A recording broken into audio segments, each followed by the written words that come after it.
This is Libby Road and the Sound Epistemology Podcast. This episode of the podcast is a recording of our first SE 101 room in Street Epistemology Club on Clubhouse, a room for creating street epistemologists. This room was created to be a positive and inclusive learning environment for those who are interested in learning more about street epistemology. Mark Solomon was back as our guest, and he recommended that we also bring Robert Hamilton up on stage to help answer questions. Mark conducts SE conversations and uploads them onto his YouTube channel, Being Reasonable. And both Mark and Robert are involved with the up-and-coming Street Epistemology course in which Robert is a project manager. And we wasted no time getting right into some of the criticisms of SE. We were able to answer some of the questions people presented, and were given an opportunity for reflection and ideas to think about. We hope you enjoy this episode of the Sound Epistemology Podcast and the SE 101's maiden voyage. Let's sail right in. Everyone, welcome to the Street Epistemology 101 room in the Street Epistemology Club, a room for creating street epistemologists. We are currently taking questions from people who are interested in learning about street epistemology. Today we have Mark Solomon. You may remember him. We actually had him with us a few weeks back. And he's here to help your questions. Mark, real quick, if you want to maybe just give a short intro or bio by yourself. Yeah, thanks. And first of all, thanks, guys, for bringing me back. And I really like what you guys are doing here. And I really enjoyed the last talk I had with everybody. And it was really helpful to just interact with people and who are trying to learn street epistemology, because I don't really get to do that too much. And it was just a really cool, interesting perspective. And I think I'll get a lot more of that here too. And I'd like to impart whatever knowledge I can to people who want to learn street epistemology, but really what I really like to impart is to learn the value of it, of basically not so much even how to do it, but why to do it. I have a YouTube channel and a podcast called Being Reasonable, and where I practice street epistemology, and sometimes I do it well, and sometimes I do it really, really poorly. And so it's just a technique that I've never seen a conversation done perfectly, and it's a hard thing to do. It's a different way to have a conversation. It's a kind of conversation you need to practice at to get well, and to not lose your edge of speaking to someone in this manner. But again, thanks for having me on, and I look forward to talking with you guys more about it. Sure, excellent. Thank you, Mark. So if you have questions, please raise your hand. And once your question has been answered satisfactorily, we just ask that you put yourself back into the audience. If you need any assistance with that, let me know, and I can help you. I can help you do that. If you'd rather not come on stage to ask your question, feel free to send me a back channel, and I'll ask your question on your behalf. If you look on the bottom right-hand corner of the app, you should see like a little airplane. That's the back channel. So if you can click on that to send it. You can also click on my profile, and you should see a little airplane next to my profile picture.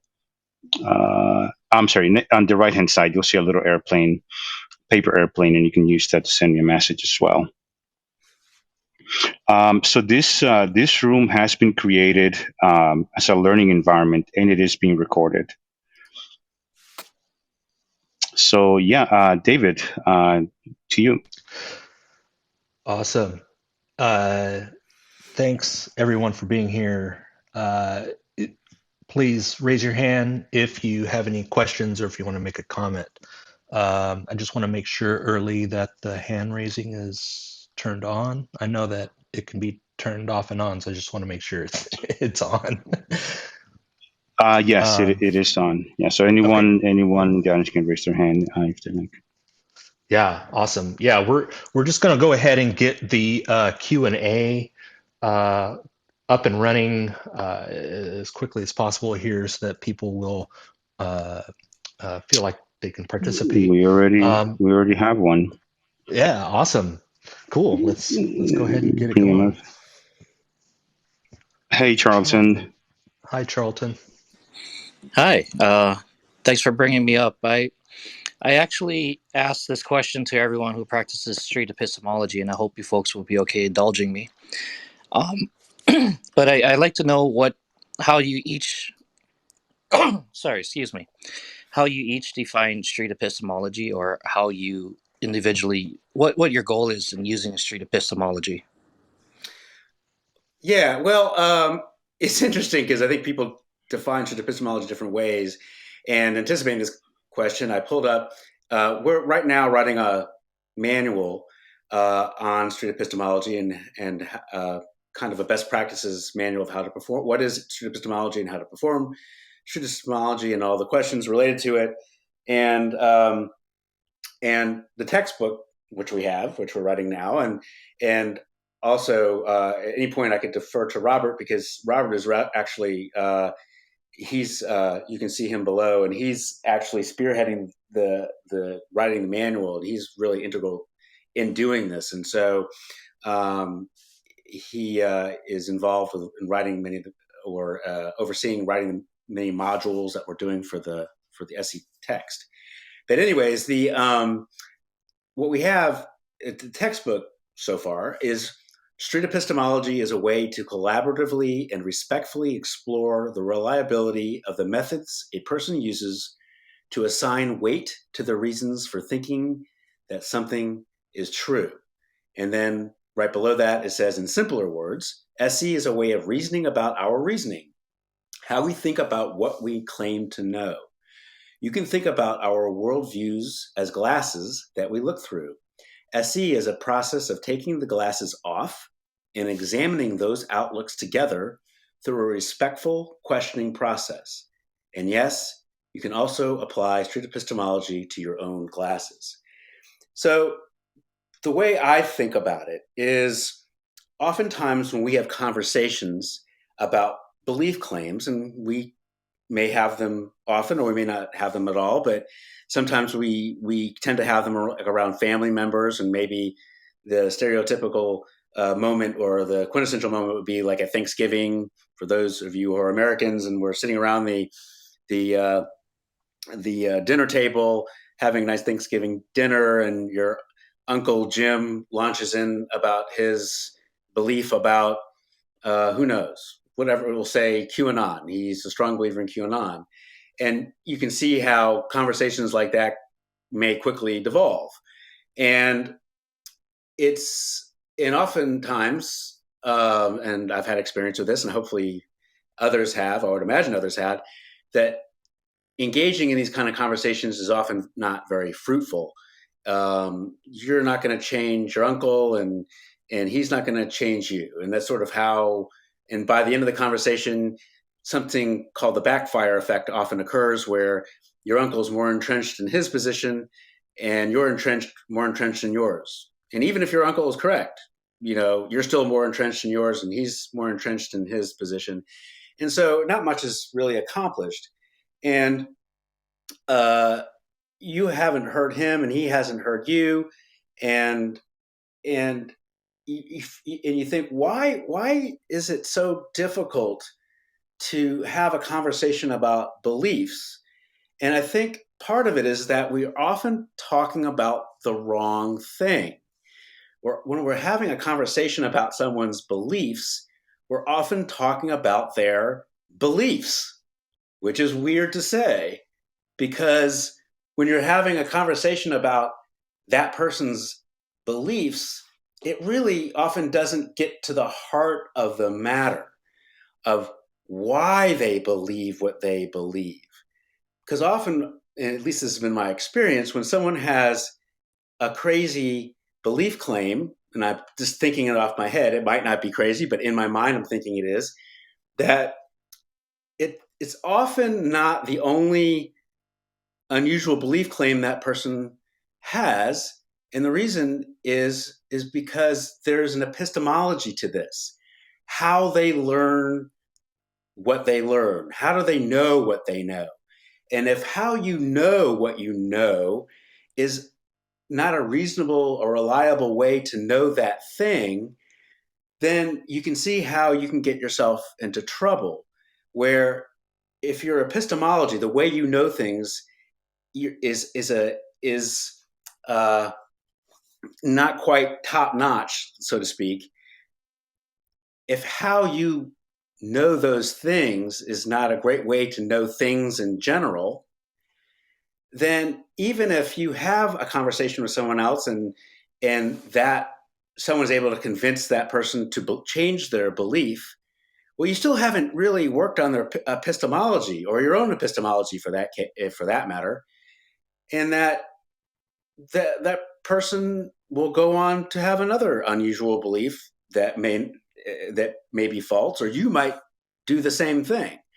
And I'm saying that this can be worked on yourself as well. I don't mean that just for your uncle, in the sense that you may have a weird belief claim, and someone may talk you out of that belief claim, and you may think something else. But whatever your epistemology was, whatever you did to get to that false belief, even though someone's able to convince you otherwise, that epistemology is still there. There's a good chance you're going to go form some other false beliefs because you haven't worked on how you know what you know and how to reason about how you reason. And hopefully I said that eloquently enough. And this is where I like Robert, because I think Robert he explains things really well. So, but anyway, that's my my short explanation of street epistemology. Charlton, does that resonate with you? Yeah, I actually quite enjoyed that explanation. How about David and Early? Is that similar? Yeah, I would say that my definition of street epistemology is similar. The way I define it is it's a compassionate conversation tool that creates a space for us to explore the sufficiency of the reasons and the reliability of the methods our conversation partner uses to support a high level of confidence that a belief or a conclusion that they hold is likely true. And an analogy that I like to use to kind of explain this is, if you look at my profile picture, you'll see a picture of a ferry boat. Especially in this area, we use a lot of ferry boats to get from one destination to another. Sometimes it's somebody's method of commuting to work. But basically, a ferry boat is a method to get from one destination to another, much like epistemology is a method somebody uses to arrive at a conclusion or a belief. And so what I'm interested in is how solid your ferry boat is.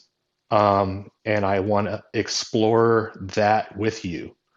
If we're on the same ferry boat and we're not arriving at the same destination, why is that? And is that even a problem for you? And if it's not a problem for you, why not? It's a lot like, climbing a mountain. If we're not, if I'm using the same path as you are and we're not getting to the top of the mountain together, is that a problem for you? And if it's not, why not?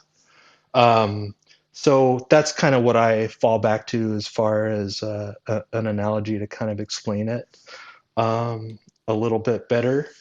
And so I hope that helps. I'm interested in in you also, Charlton.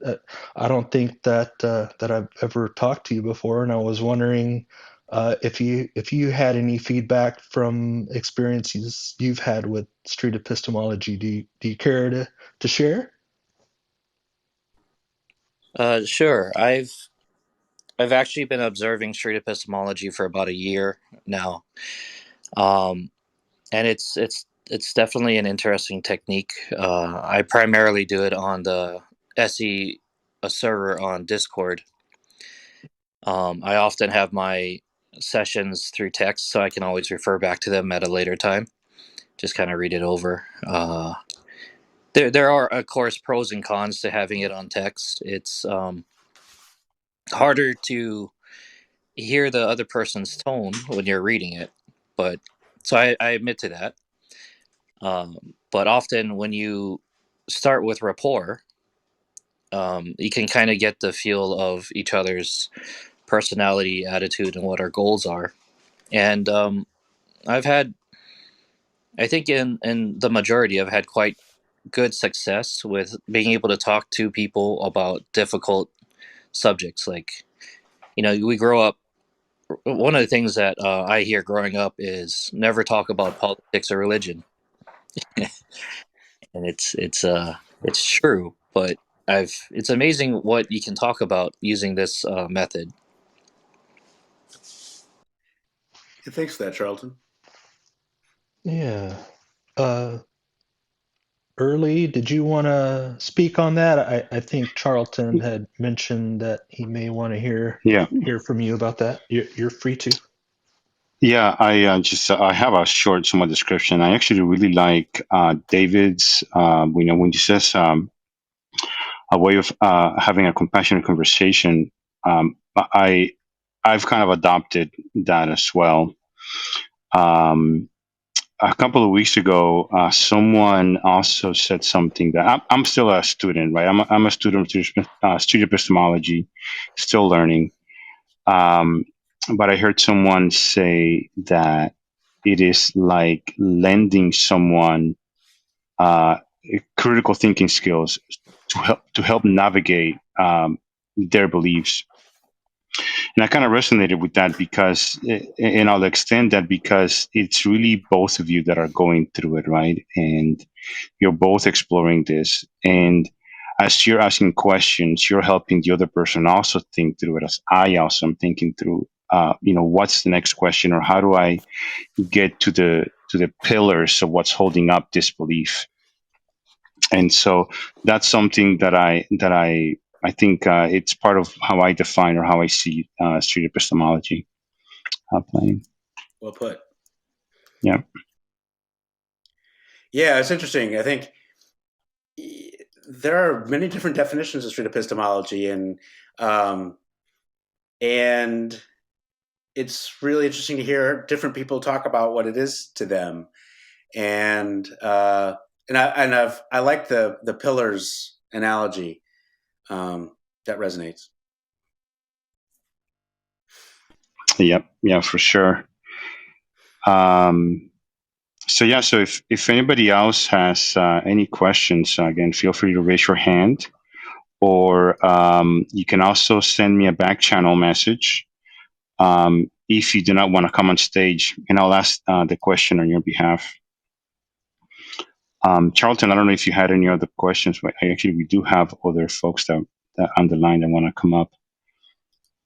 But feel free to add any more if you have any more questions. No. Actually, I was going to ask if anyone else had their hand raised. So if they do, then thank you for answering my one question, and I'll move myself to the audience. Thanks for Robert. Would you mind giving your definition? I don't want to put you on the spot. Yeah, that's what I was going to call an audible here and say, as promised, maybe we can get Robert up here so that he can share. And then I think we've got a couple of other hand raised. So, but thanks, Charlton, for being here. Thanks for joining us. We're going to be trying to do this around this time every week. So maybe think of more questions, and we'll try to address those. But yeah, thanks again. Hey, Robert. Hi, you guys. How you doing? Mark did a great job of taking a look at our latest example of kind of a firm definition of street epistemology.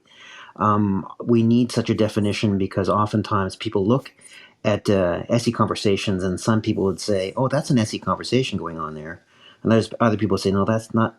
They're not doing SE." Or some people can say, "I I do SE, and then in the middle of a conversation I don't do SE, and then I go in and out, and somehow they have some kind of idea of when they're doing it and when they're not doing it. So it's based on a obviously some kind of coherent definition of what SE is." Where I'd come from, uh, I'd start from somewhat of a philosophical perspective. We have beliefs, and some of those beliefs are so firm as to be knowledge, right? And so that SCE is an exploration, collaborative exploration of that knowledge. Obviously, if and essentially the foundations that support that knowledge. We can have beliefs which are based on other beliefs. We can have beliefs that are based on evidence. We can have beliefs that are based on arguments. These are the dividing lines in philosophy between an evidentialist perspective, a rationalist perspective. Not going too far deep down that rabbit hole, but we just have to recognize that beliefs have foundations. Now in SE, we are interpreting statements of belief or statements of knowledge as conclusions. Sometimes beliefs are not conclusions. Sometimes beliefs are a statement of stance that are not rationally derived or concluded. Sometimes a belief is a statement of fealty as membership in a group. It's not based on a process of thinking or conclusion. So in SE, we're looking at beliefs that are interpreted to be conclusions as a result of a process, which may or may not be rational to some degree or not. So that's kind of the additional nuance I would add to the definition that Mark has given. I told you it was good. That's a good definition. That was helpful, and even the way put it, Robert, the way he put it, what you put it, Robert, I haven't heard you talk. I haven't heard someone explain that way.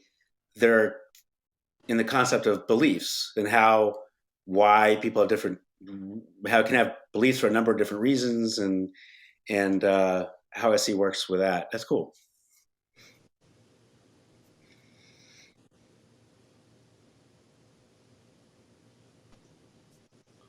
Excellent. Thank you, Robert.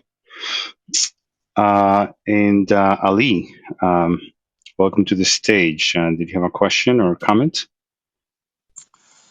Yeah, thank you. I've heard some definition for this SE. I was thinking that in the looks like kind of summarizing. It looks like people use some phrase as a kind of making dialogue in some respectful way, as a kind of passionate, some kind of positive feeling. Somehow it means that when you define this street epistemology, somehow you are using some moral system, some morality, as it looks like kind of belief system to define this SE. Somehow when you say that I have this definition, it means that you have some morality for yourself. And if you change, what is the definition of respect? You have some concept and this is respectful for you and you want to make a dialogue with me and I have some concept. Probably concept is far from the belief, because when you talk about the word making dialogue with the respectful way, my first question as a general fundamental question, how can you define respect? Because the next step as a purpose, you mentioned that searching why, exploring why the belief of the people. So for me, this is the first step of disrespectful manner. Why do you need to search? Who put you in charge to search?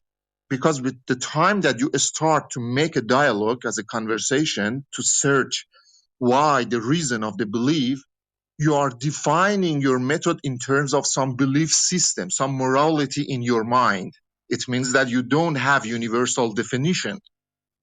The time that you don't have universal definition, it doesn't make sense, any making dialogue, because it looks like you are boss, you are managing the situation, and you want to search for the reason of the belief. Respect to what? Your belief system, your morality, your collection, your set of respect manners or respect approach.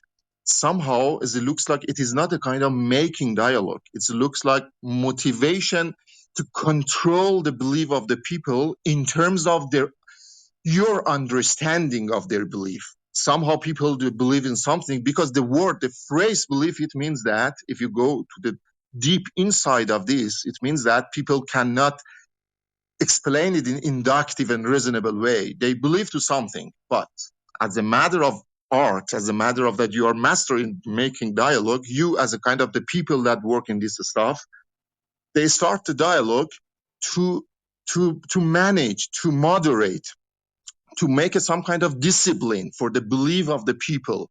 Because the time that you say, I believe to something, means that you don't have observation, you don't have evidence. Somehow in your inside, you say that I believe this one. It looks like religion.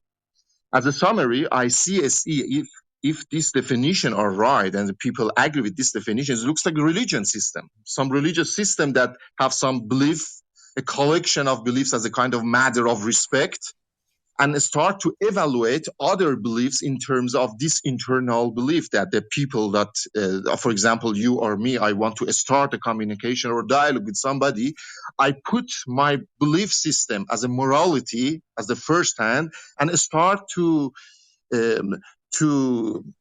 evaluate, start to re-understand, reinterpret the belief of the other people in the other side in terms of my rule. And that is the matter of disrespect. The time that you put morality in your definition, this is the first step that you're losing respect. And I think it is better to have some definition independent of any moral system as a matter of respect. What is the definition of respect? Am I respecting you now or no? Wow, thank you, Ali. Thanks for saying all that. And some of those things I've actually thought about, and some of those things I haven't. They're new to me. And we really put a lot on the table. And I think it's really useful to address some of these things. I think, but I think beforehand, I'm just trying to understand maybe more clearly what you're saying. Maybe if we start with, maybe I don't understand. Help me here. What you mean by respect? Maybe I don't know what you mean. You use this phrase in your definition: starting dialogue, making conversation in the passionate way, and the respect to the people. What does it mean? You used this phrase, this word in your definition, and Right. This is my objection. Okay, but I guess are you saying that we're not giving people respect? What is the definition of respect? Am I respecting to you now or no? I don't understand. What is this word? What is this word? When you have a definition, you're saying that this is the definition of SE. You should use not you as we people. We should use some explicit words. Yeah. Without any extra meanings. What is the meaning of respect? Respect comes from morality, moral system.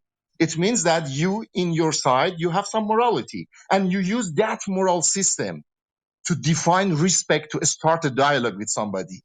Probably that somebody has another collection of respect issues. So how can it possible that you start to make a communication with the people with the completely different set of respects?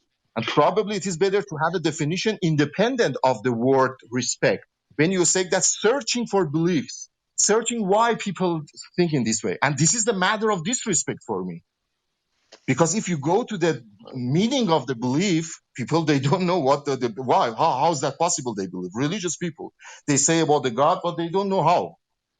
They do some pray and this stuff, and they don't know why. Why? Because there is no rationality. There is no reasonable procedure. This is the meaning of belief. It's kind of killing the process. So Let the me ask time that you want to attack to the something that the people, they don't know how to explain it, it means that you are the winner. And this is the matter of disrespect for me. You are rationalizing their belief in terms of your internal moral system, rationalizing their belief in terms of your perspective. And this is very dangerous as the matter of dialogue and communication. It's very aggressive as a matter of mind. What would be, I'm really trying to understand where you're coming from. And what would be, in your mind, a better alternative? How would SE change, or not SE, do a completely different conversational style? Please give me a definition, clear definition on the table, and we can discuss. That definition doesn't make sense. It is sexy, but it is useless. Well, help me. Help me create a better definition. I really want you to. I'm really trying to understand what you're saying. I'm going to read this. I'm going to read a definition, and I'm going to take out the word respect, and tell me how this sounds to you. You should say that you are searching the reason of the people, how they believe, and that's the matter of disrespect for me. How can you say that? Who give you the permission to search the beliefs of the people? The first question. Are you saying that we shouldn't have these conversations? No, I'm helping you. I'm helping you step by step, building blocks.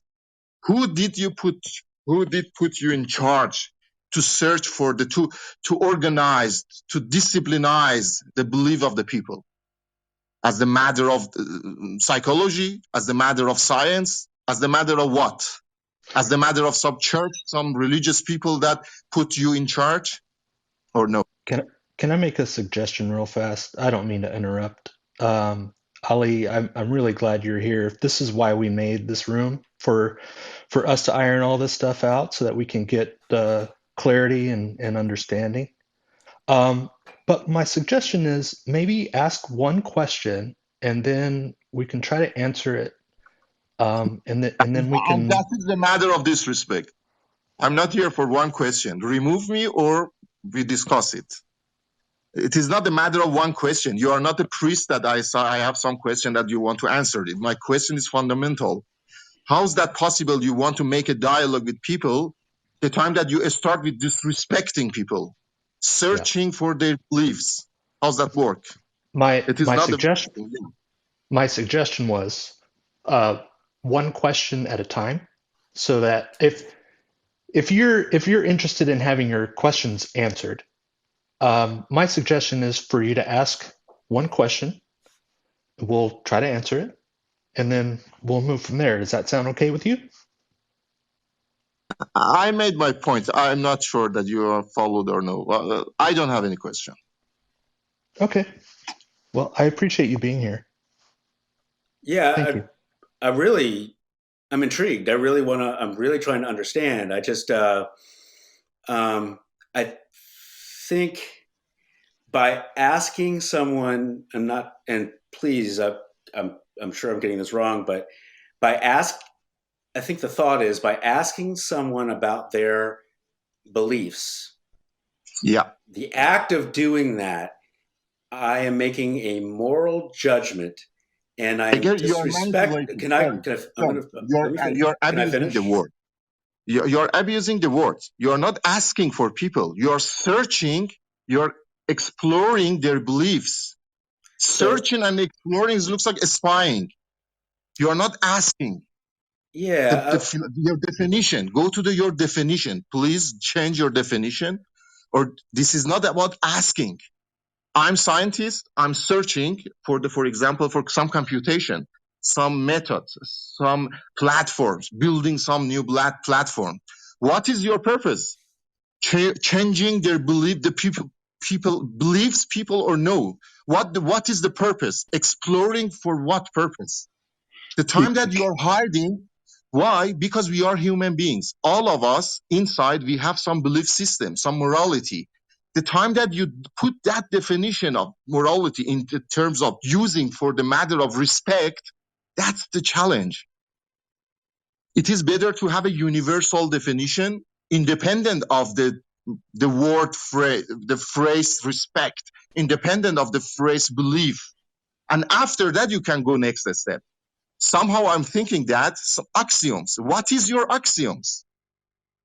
Are you thinking as a SE, as a matter of religion, as a kind of some belief system that you want to evaluate people in terms of your belief system, or no? The time that you are putting, you fix some beliefs and set it as evaluate others, this is the matter of disbelief, disrespect. And that's the point. I want to make a quick comment, Ali. So the word respect is in context from my understanding. Okay. So the word respect is being used in contrast to what often happens when people are having conversations about religion.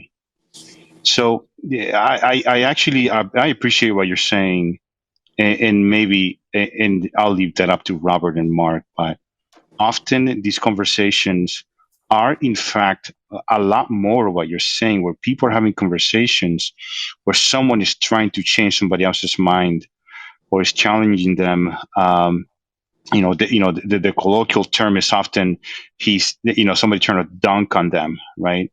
And so what we're doing is we're removing all of that. We're removing any sort of attack or aggression to the conversation and simply talking about beliefs. But we are not ourselves putting in. What about exploring? I'm interrupting now. Am I my behavior, my communication now is respectful for you or no?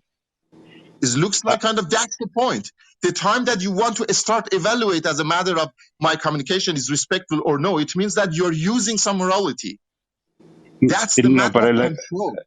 Ali, but what I said was, and I'll pipe down after this. I want Robert maybe to respond, but I said, Ali, the word respect, from my point of view, is being used because, in contrast to what often happens during religious conversations, which is a back and forth of debate style.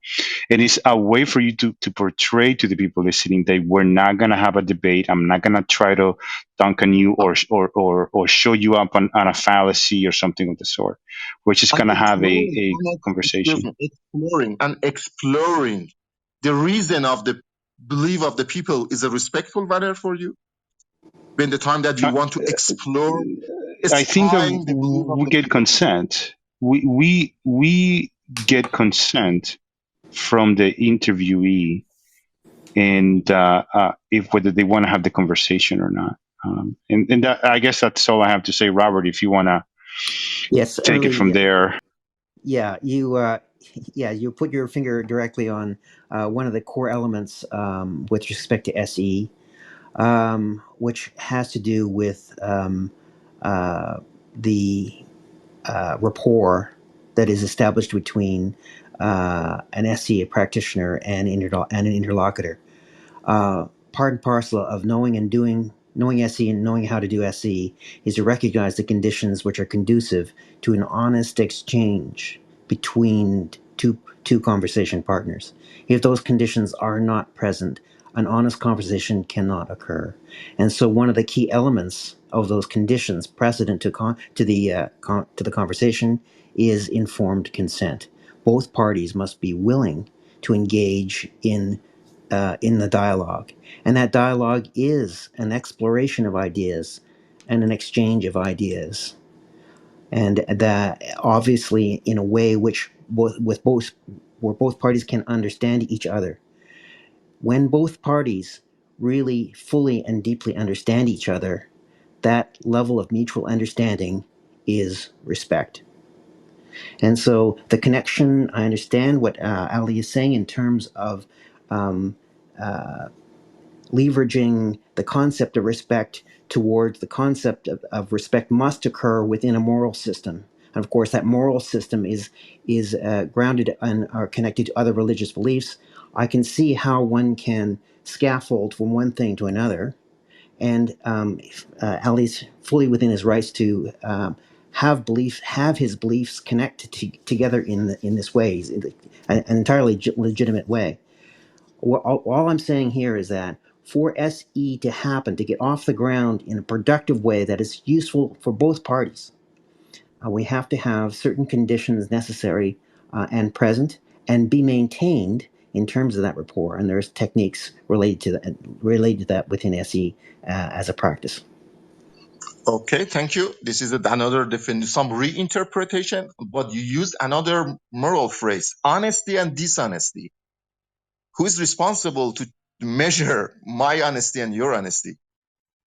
The time that you want to start dialogue as a kind of inception of the story, it means that you put yourself in charge of the dialogue.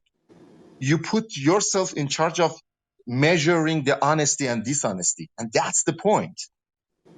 Go to a street, ask people that I want to make a dialogue with you and search, explore your belief. I just want What is the answer? I'd just like to What do you understand think? just quickly, Ali. Is it possible for two people to have a conversation where between two equals? Yeah, by chance. Okay. You So are and master in making dialogue. when that Therefore, it is occurs, not fair. It is not fair. I'm a master in mathematics, for example. It is not fair. For example, I can start dialogue with you, starting with some story in mathematics. It is not fair because I know something you don't know, and I'm pushing you in some direction. The time that you are master, it looks like you cannot start any fair dialogue. That's the point. Because of I that, think I'm saying Ali that is you are saying useless. It that looks there's like some kind of you have some ability like a your ability as making fair conversation, but you shouldn't start the conversation. you're talking about having some sort of like power dynamic in a conversation. Exactly. Thank you. Exactly. The matter of inception. Yeah, sure. You put something in the mind of the people that, okay, people, they are not master.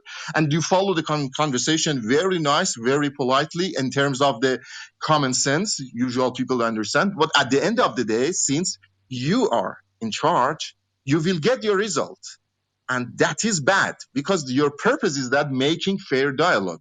My purpose is not making fair dialogue. I'm a mathematician. I'm building some discipline and say that this is true thanks to, for example, 10 years works.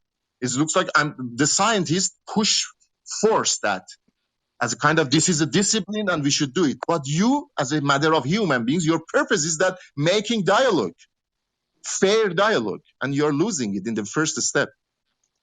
Yes. So basically, you're saying that the person who is practicing street epistemology, it feels like they're in charge of the dialogue.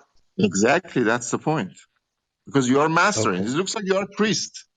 You look at the religion, the priest says that we are the messenger, we understand the message of the God, and we interpret it for you. Okay, so yeah, that's the point. Okay. So if I would ask. It's a quick question for Ali, since Ali has recognized that fair and honest conversation between two people can occur, and this is possible in conversations. Ali, if you wanted to have a fair conversation with another person, what would you By need to chance, do? What would by you need to chance, do? by chance. What would you need to For do to example, by have a chance, fair and I'm honest here. conversation with I'm someone here. else? Now I have a fair conversation with you. Because Mm-hmm. I know what you are doing somehow, more or less. It looks like I started the conversation. I put some motivation in this discussion. Somehow it looks like a fair for me, somehow at this time. So That's great. So how did we achieve this?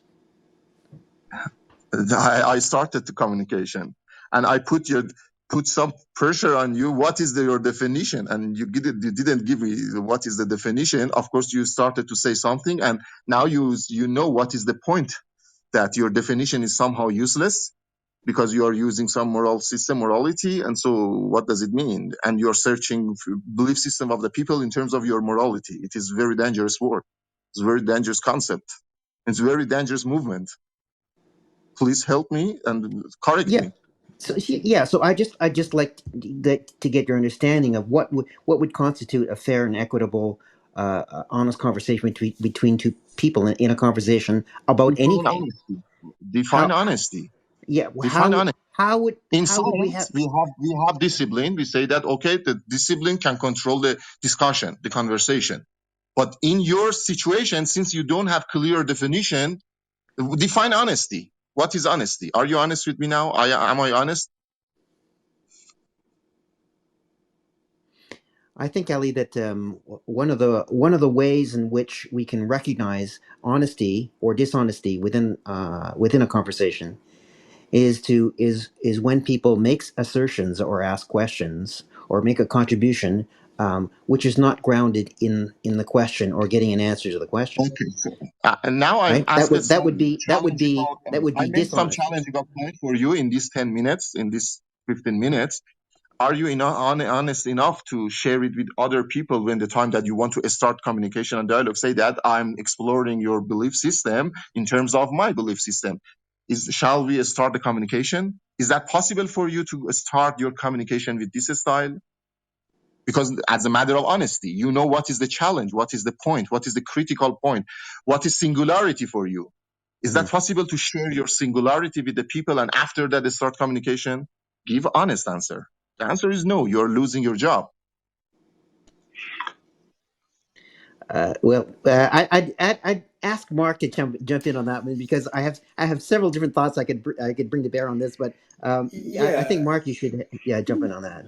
Yeah, and I'm happy to say some things. I just part of SE is to develop what we do is we try to develop a rapport and try to have an honest conversation, and I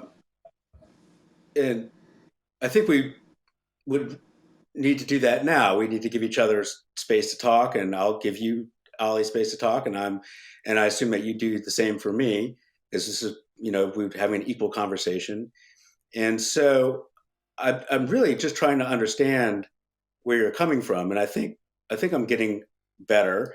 I think what you're saying is that it's impossible to have a conversation about someone's belief systems without being completely objective, because you're always coming from your own belief system, and it's impossible to escape that. Exactly. Thank you.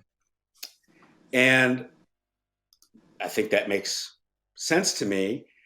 And I think what you're saying is that you're seeing SE as a coercion device, a way to have someone challenge their own beliefs, and the cards are stacked against them because of the person who practices SE is typically used to practicing SE, and they know what questions to ask.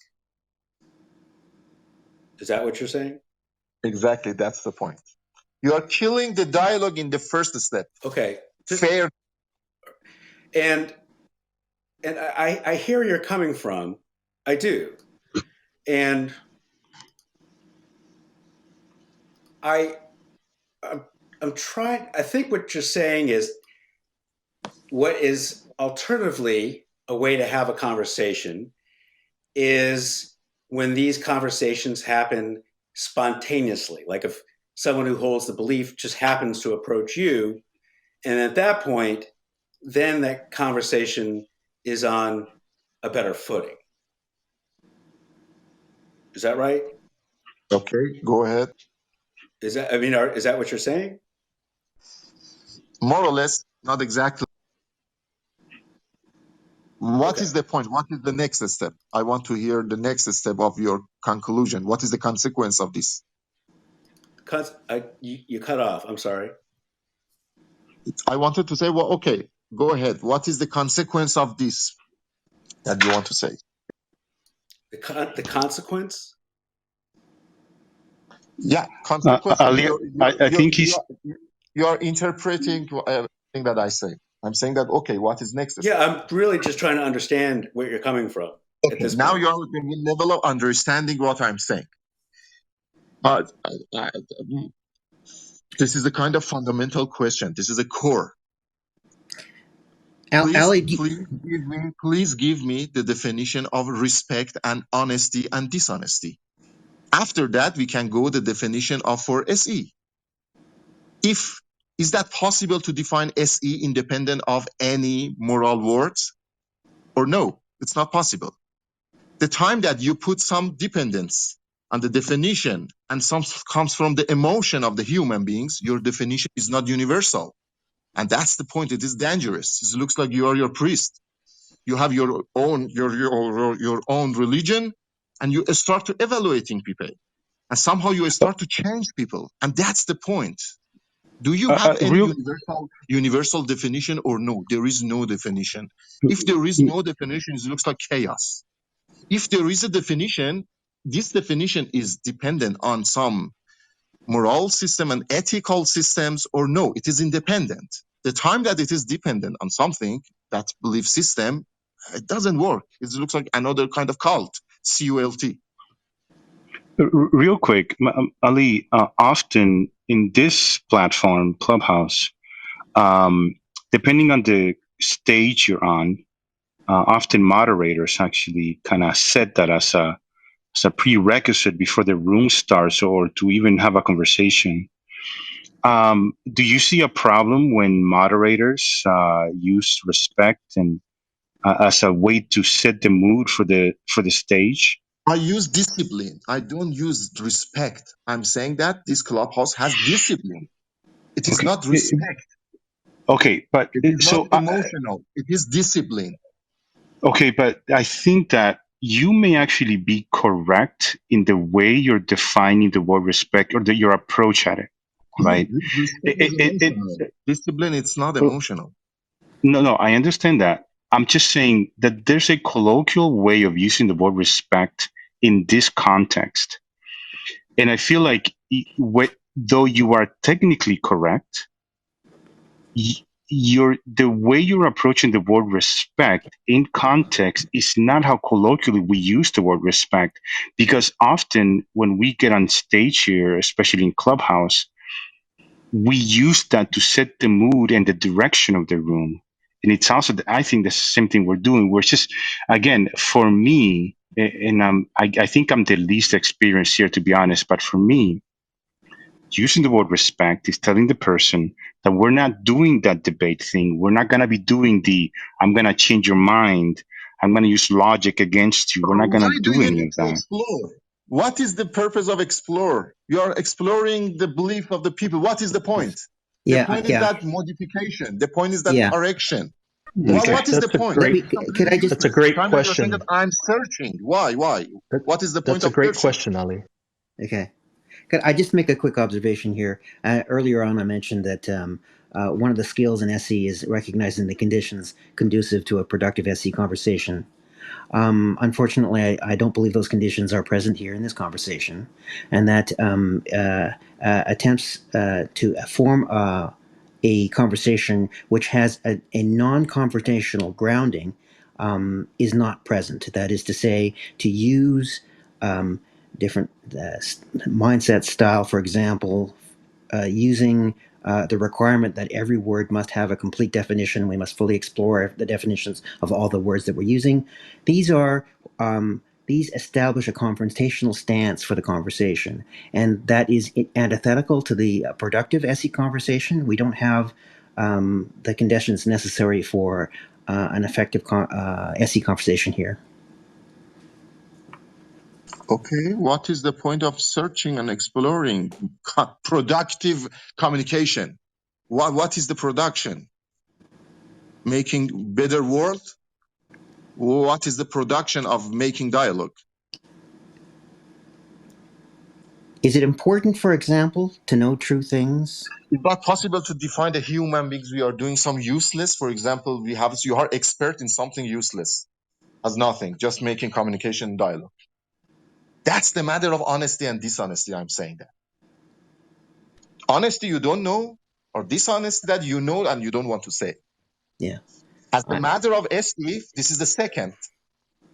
It looks Yeah. like changing. It looks like exactly the religion, the religious people, they are doing that. If you start, they don't want to change anything. But at the end of the day, they want to Sometimes, change everything. sometimes in SE conversations, a loss of rapport can occur during the conversation, and the stance of the conversation moves from a collaborative stance and an examination or exploration stance to a confrontational stance. That's where we are at this But is point that in possible this to 10-minute conversation, conversation or and 1 hour conversation there to are do this ways model of exploration in the to belief of the engage. people? Excuse me, you are talking about the exploring of the belief of the people, and after that you are saying that it's kind of productive communication in 10 minutes. How's that work? Is that possible to 1 hour conversation, 1 hour dialogue with the people to put this kind of change in the belief of the people, this kind of productivity, this kind of modification of the belief of the people in just 1 hour talk?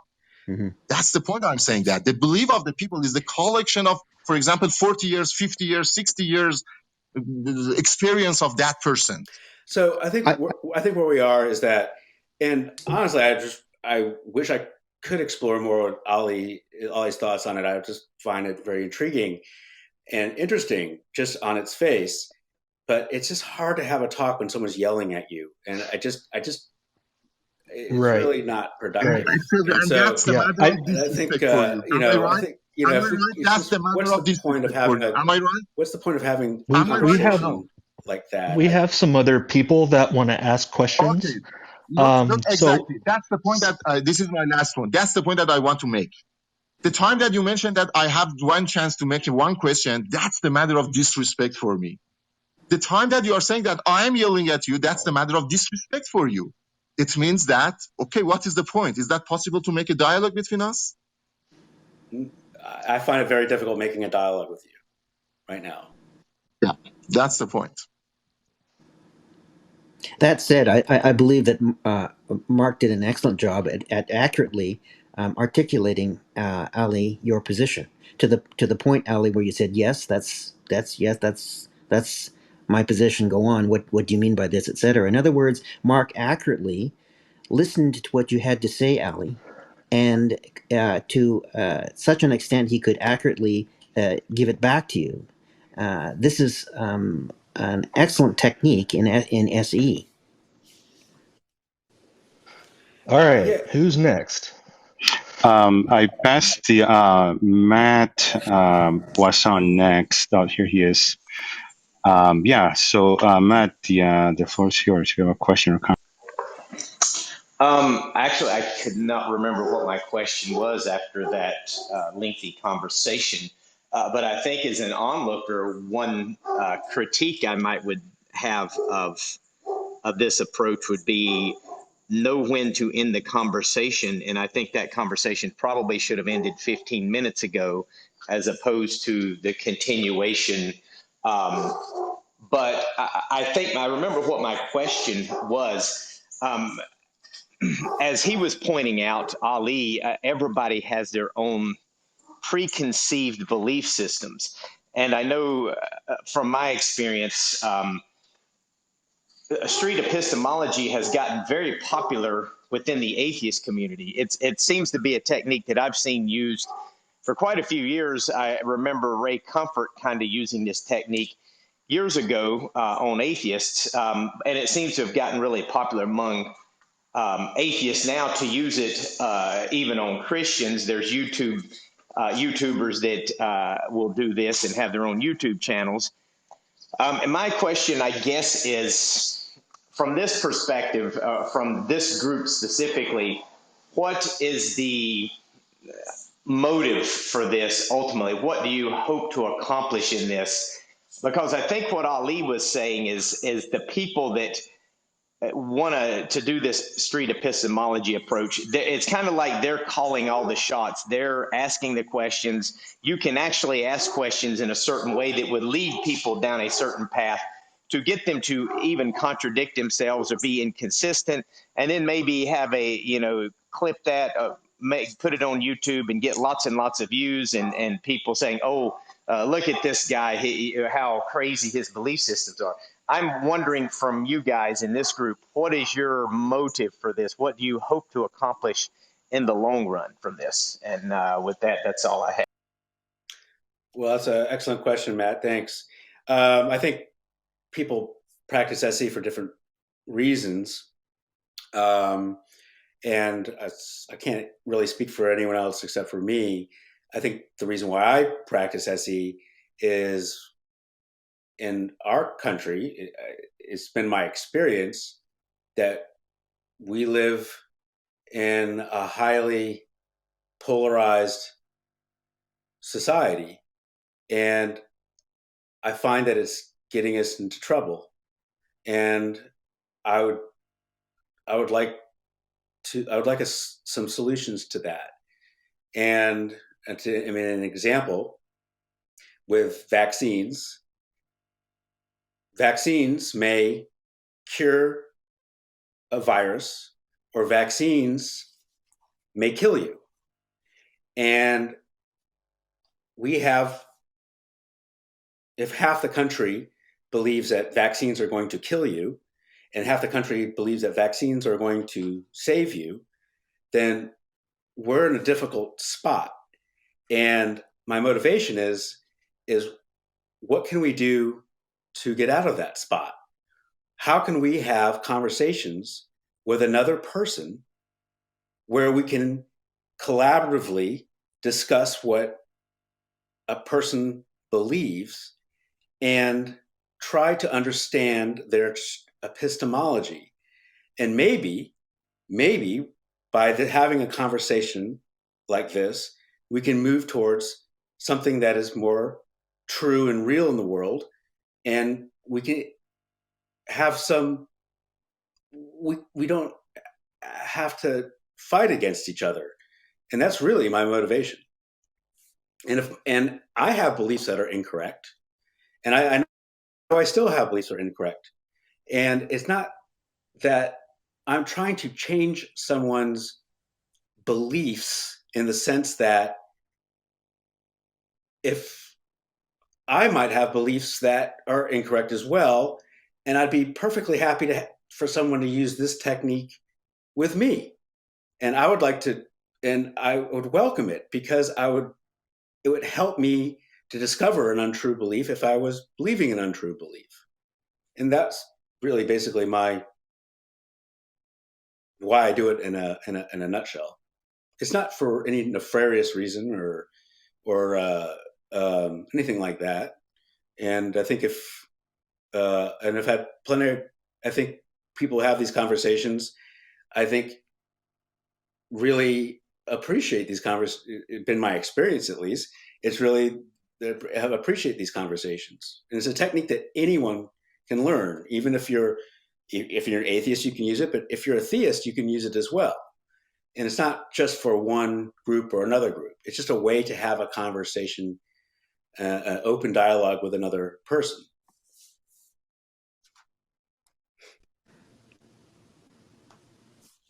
Can I jump in there for a second? Sure.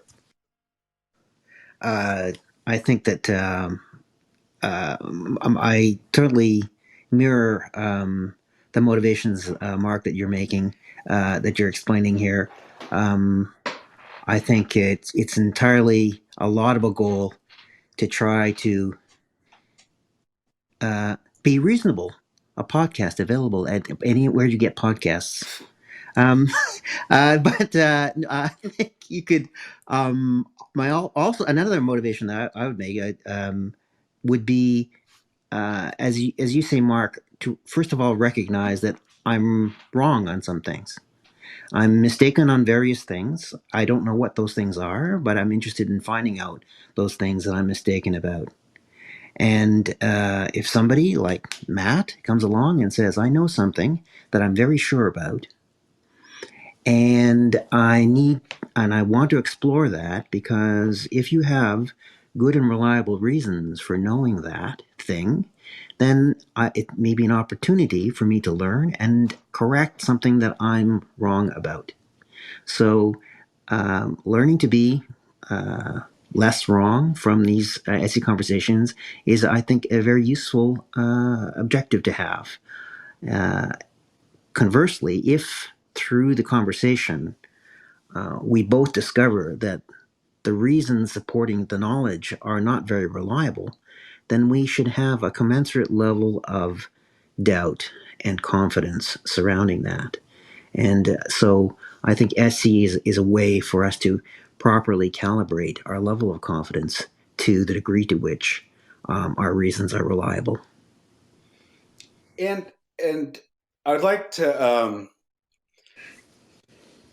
It's a conversational style. It's a technique, and if there's a better technique out there, if there's a better way to have these conversations, and it turned out that SE was not the way to do it, then I'd drop SE. I wouldn't do it. I'd stop. I would do whatever that new technique is, or whatever way to have a meaningful conversation with another person about things we believe in, things we need to just, discuss in this world.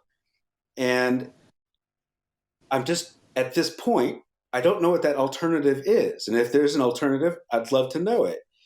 It seems like debating somebody isn't a good way to have these discussions. And I don't know what another way to do it. And if there is another way, I'd love to hear it.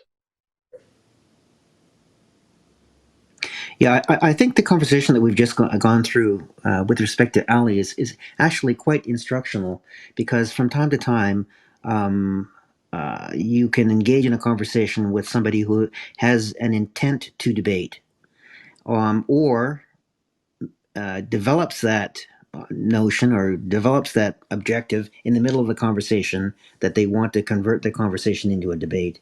And so there are ways in which we can, first of all, detect that early and correct from it. There's a way to recover from that. Or if that's not possible, then to put end the conversation, put it off to another time.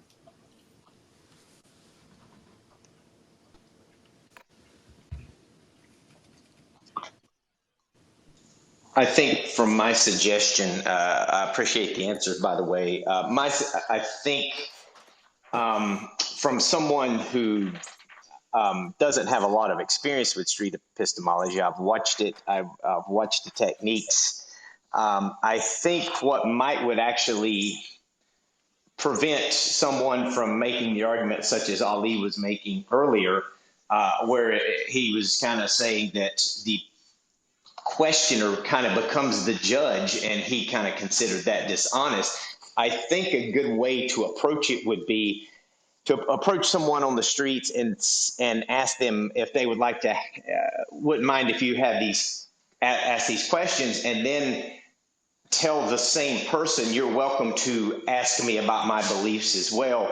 And I think it kind of leaves both of them in the conversation in a situation in which maybe they're not quite as, the one getting questioned may not feel quite as vulnerable in the situation. And then it kind of allows the questioner to open up himself or herself to that same, maybe vulnerability where they ask these difficult questions. The other person asks them difficult questions as well. I think that would be a good approach to it, in which both of them were allowed to question each other. But that's just a suggestion. I don't know if that's something y'all may do that already. I'm not sure, but that's from my observation. With the previous Ali, that would kind of get rid of some of his criticisms of it. But that's all I have. I appreciate the answers. Thanks for that, Matt. Thank you, Matt. And I think what you said a lot of really important points there. I think you're saying that the conversations would go better if your conversational partner had a chance to ask you questions about what you believe. And during my conversations, I definitely have conversational partners who do that. Absolutely. After we talk for a while, they might say, well, what do you believe about it? And oftentimes when they do that, when a conversational partner does ask me what I believe about whatever it is, the belief they're discussing at the time, I find that to be a major success in the conversation. I find that to be one of the most positive things that can happen in the conversation when I've spent, an hour asking someone about their beliefs, and then it occurs to them that I might have a belief on the subject too, and they ask me about it. And when they ask me about it, I am honest about whatever they're saying, and I answer in an honest way. And so I want people to ask me about it because I think it shows that we're having an equal conversation, and that's great. I don't know, and something I should think about, and maybe I can bring up to other people who do this, practice SE as well, is it something that should be discussed before the conversation? And these are things that we're working on now, is what kind of disclosure, or what do we tell people about the conversation before we have the conversation? And maybe that's something that could be in there too, that we're going to have this conversation and I'm going to ask you about my beliefs, but at any point you may ask me about my belief. And I've never done that. And it never really even occurred to me until you mentioned it, Matt, but I'll give it some thought now. Well, I appreciate the answers. And like I say, I enjoy the street epistemology approach. I think it's a good approach. But I obviously, like anything, you can make improvements on it. And, absolutely. But yeah, but I will take myself down to the audience now, and someone else can come up. I appreciate the answers. Have a good day. Yeah, thanks, Matt. Thank you, Matt. Yeah, great. So I actually have, and thank you, Matt, for your contribution. We have a couple of questions from the audience. So I'm just going to read the first one on here. Yeah, so how important is it to believe that there is knowable truth about any given topic? Is there room for people who don't believe there is a truth or right answer that is knowable? I'm trying to understand the question. So is it, say it again? I'm just really trying to understand. Let me repeat. I actually had a hard time. I think noble truth. Maybe I don't understand what that means.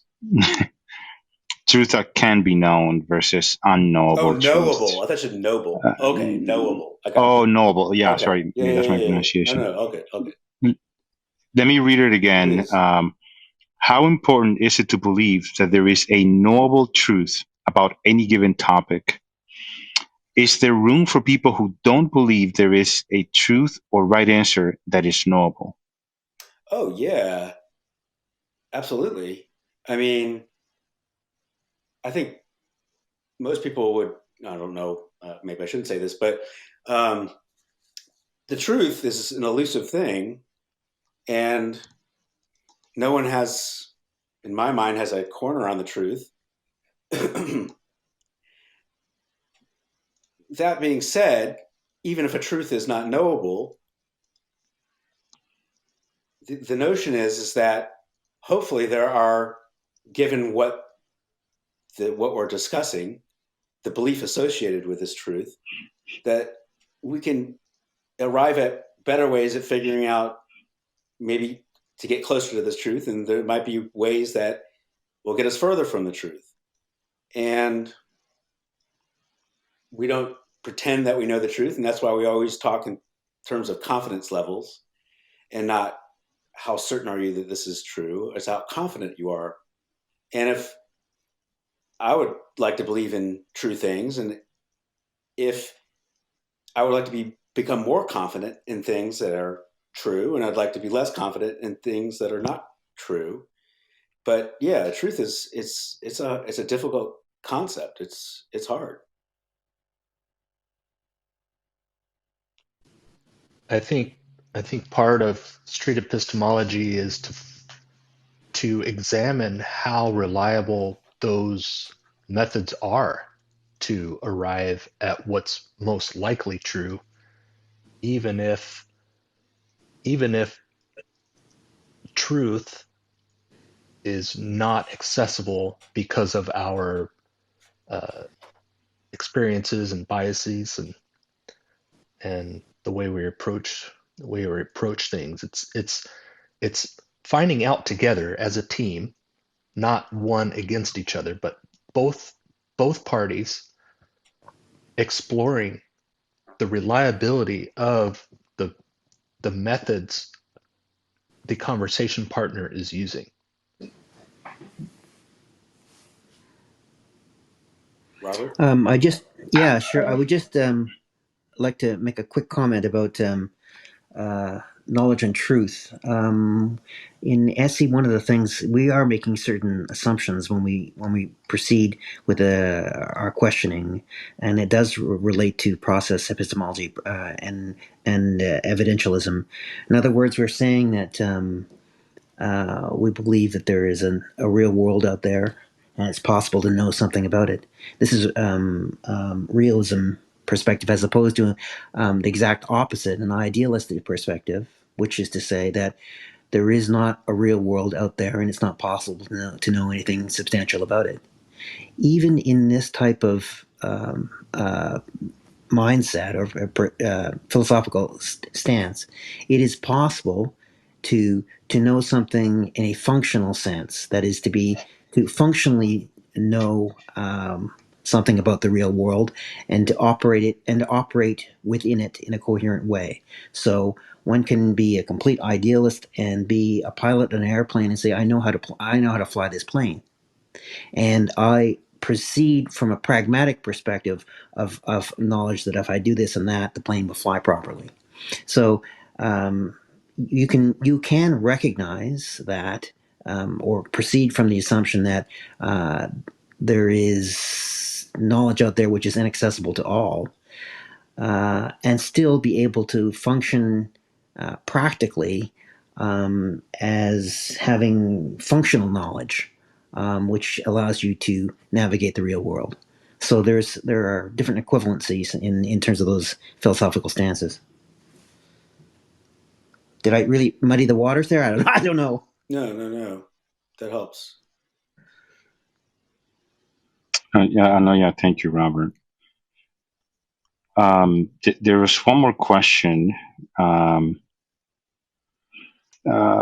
Is debating inconsistent with the goals and process of street epistemology?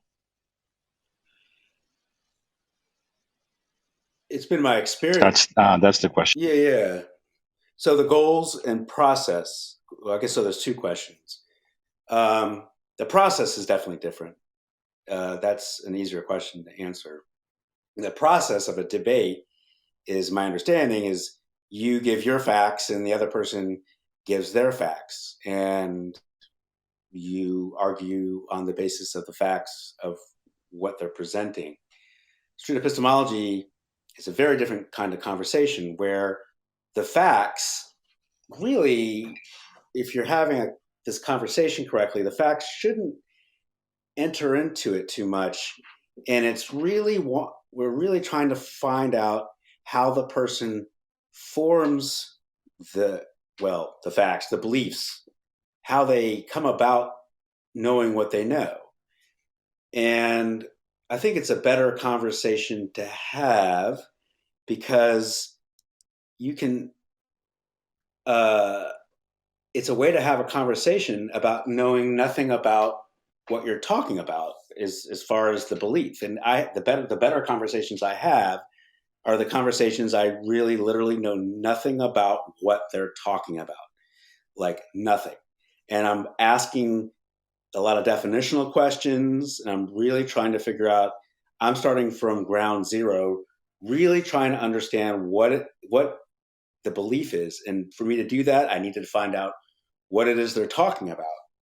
And once I get to that point, I try to set up some kind of thought experiment in my mind to collaboratively, how could we test this to find the reliability of this belief being true? And so debating is a very different manner of conversation than a street epistemology conversation. Now, the second part of the question is, goals. And I think people can have different goals of doing a street epistemology conversation.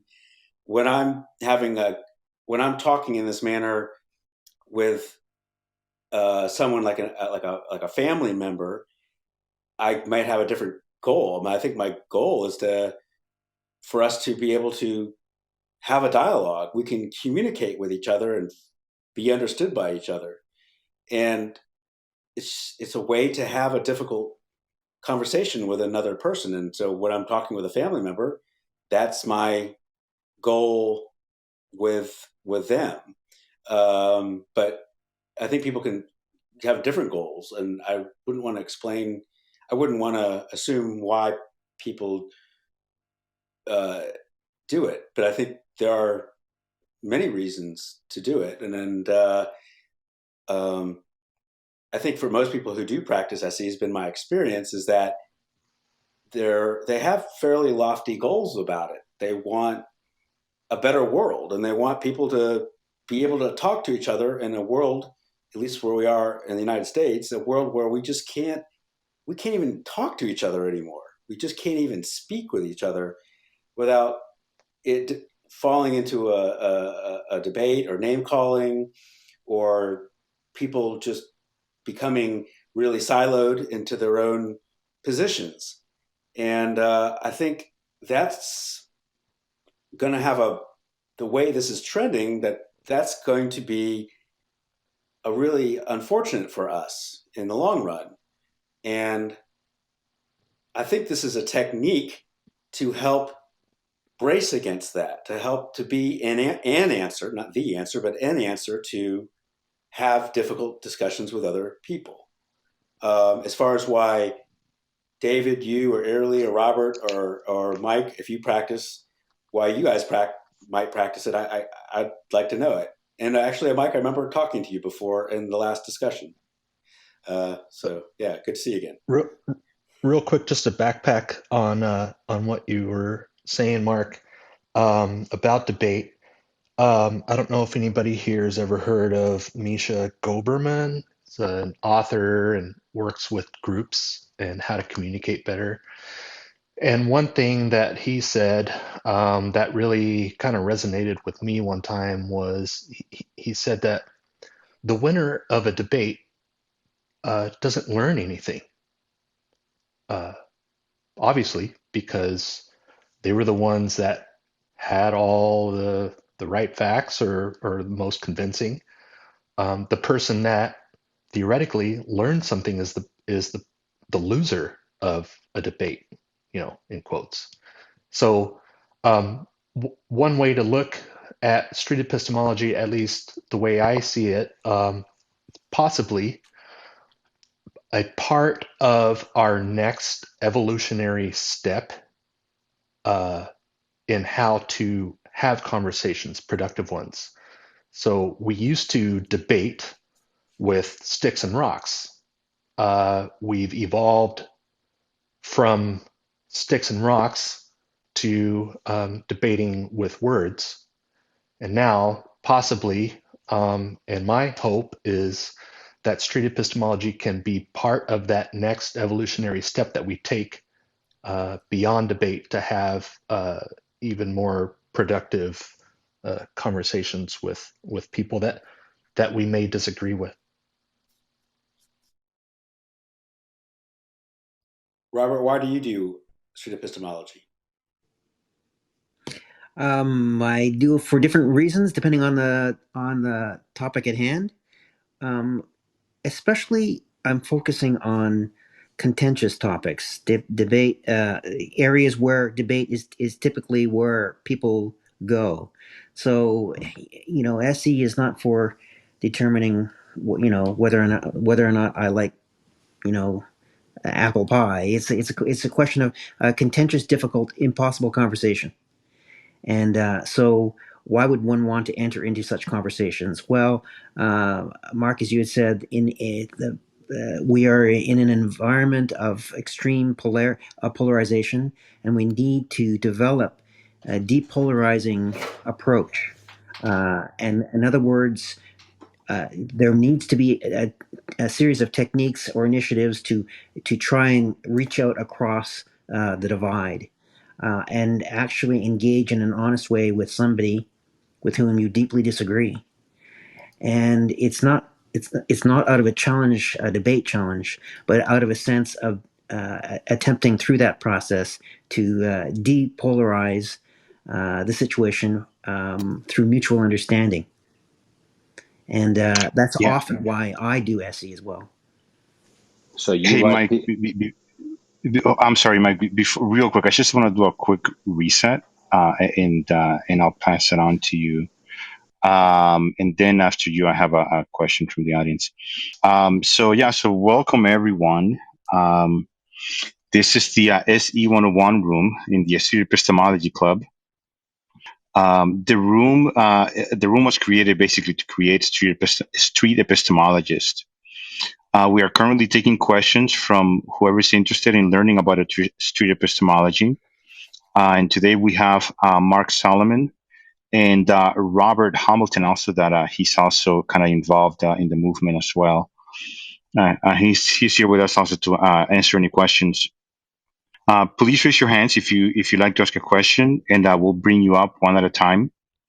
Once your question has been satisfactorily answered, I would just ask that you bring yourself back down to the audience.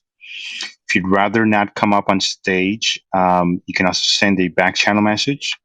If you tap on my profile on the right-hand side, you'll see a little paper airplane, and you can use that to send me a direct message, and I'll ask the question on your behalf. But we'll love to have you on stage as well. Either way would work. So this room has been created as a learning environment, and it is being recorded.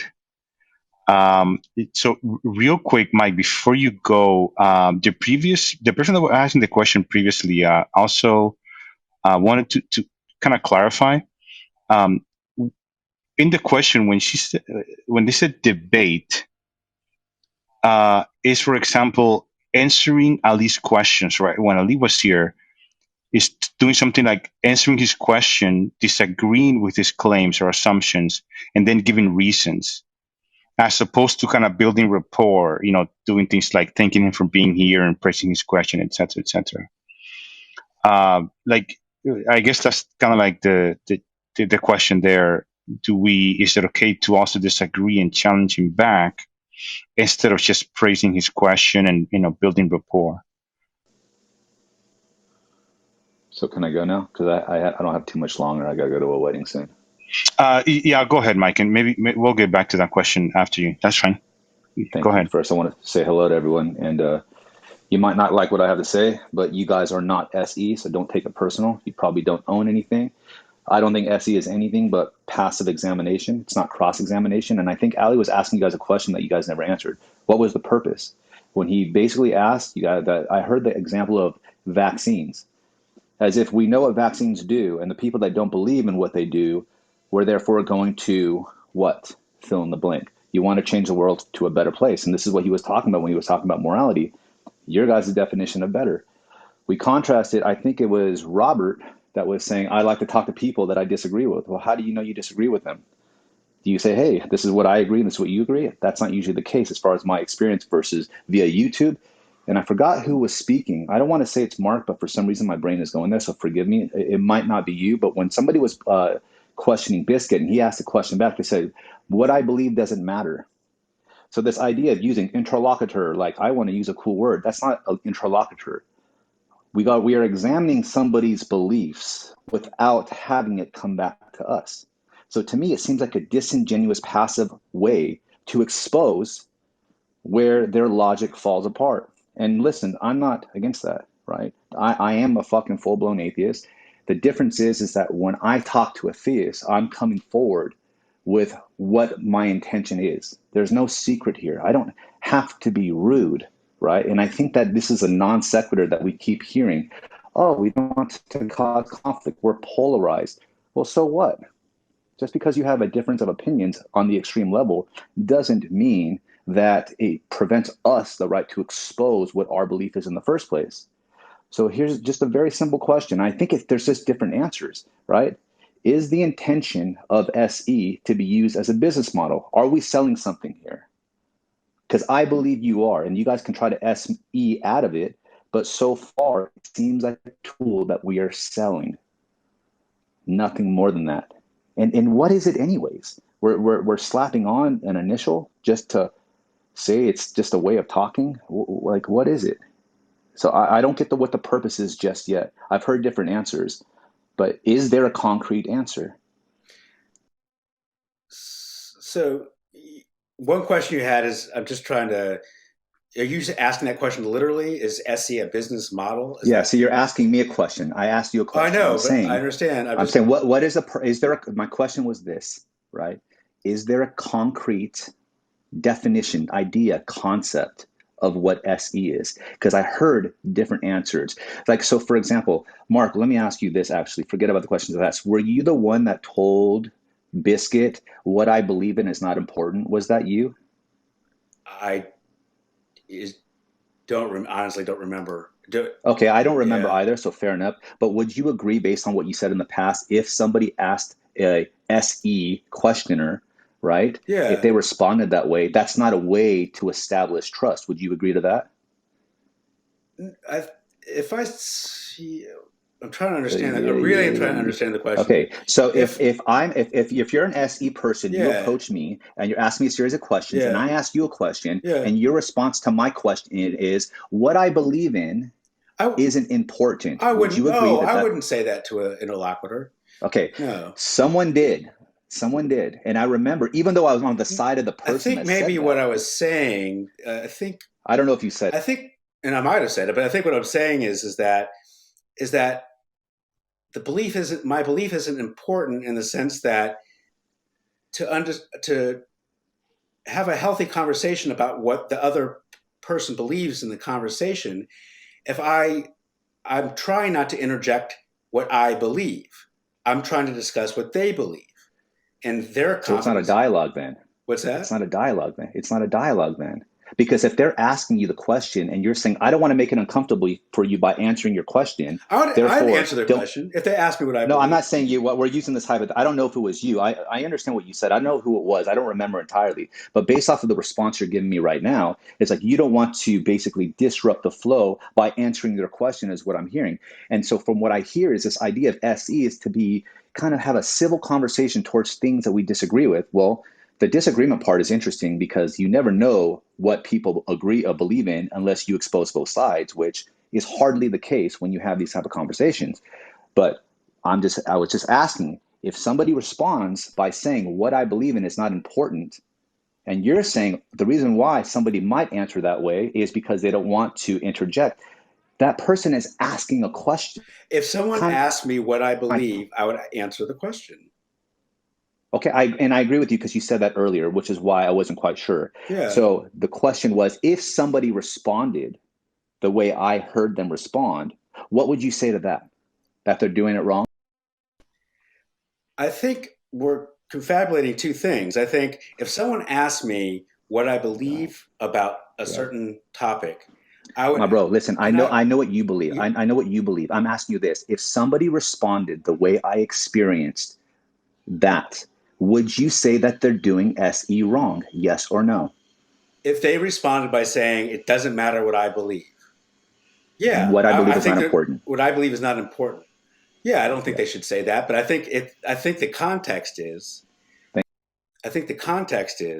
that if you say the belief is not important, what that means is that you're going on a journey talking about their beliefs, and you're trying to remove your beliefs so you don't impact their experience. You're not trying to sway them. You're trying to understand them. And that I get that. Yeah. I get that. But maybe part of the confidence in continuing the dialogue is why they're asking the question, right? I don't disagree with you. I understand that sometimes exposing a potential bias can distract from the conversation, right?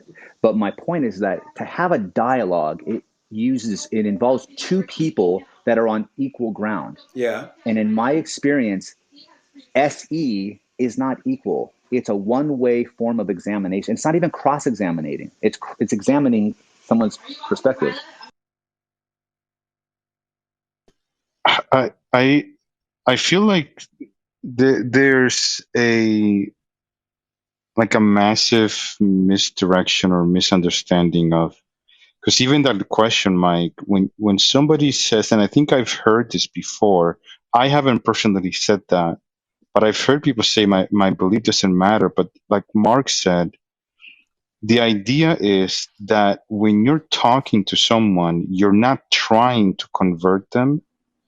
You're not Yes, trying to sway them in your way of your belief. Okay.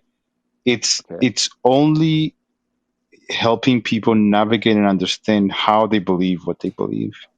But you're not trying to make them atheists. You're not trying to make them Christian. That's not a dialogue. That's not a dialogue, man. That's a therapist. You're sitting them on the couch and you're asking them what they believe.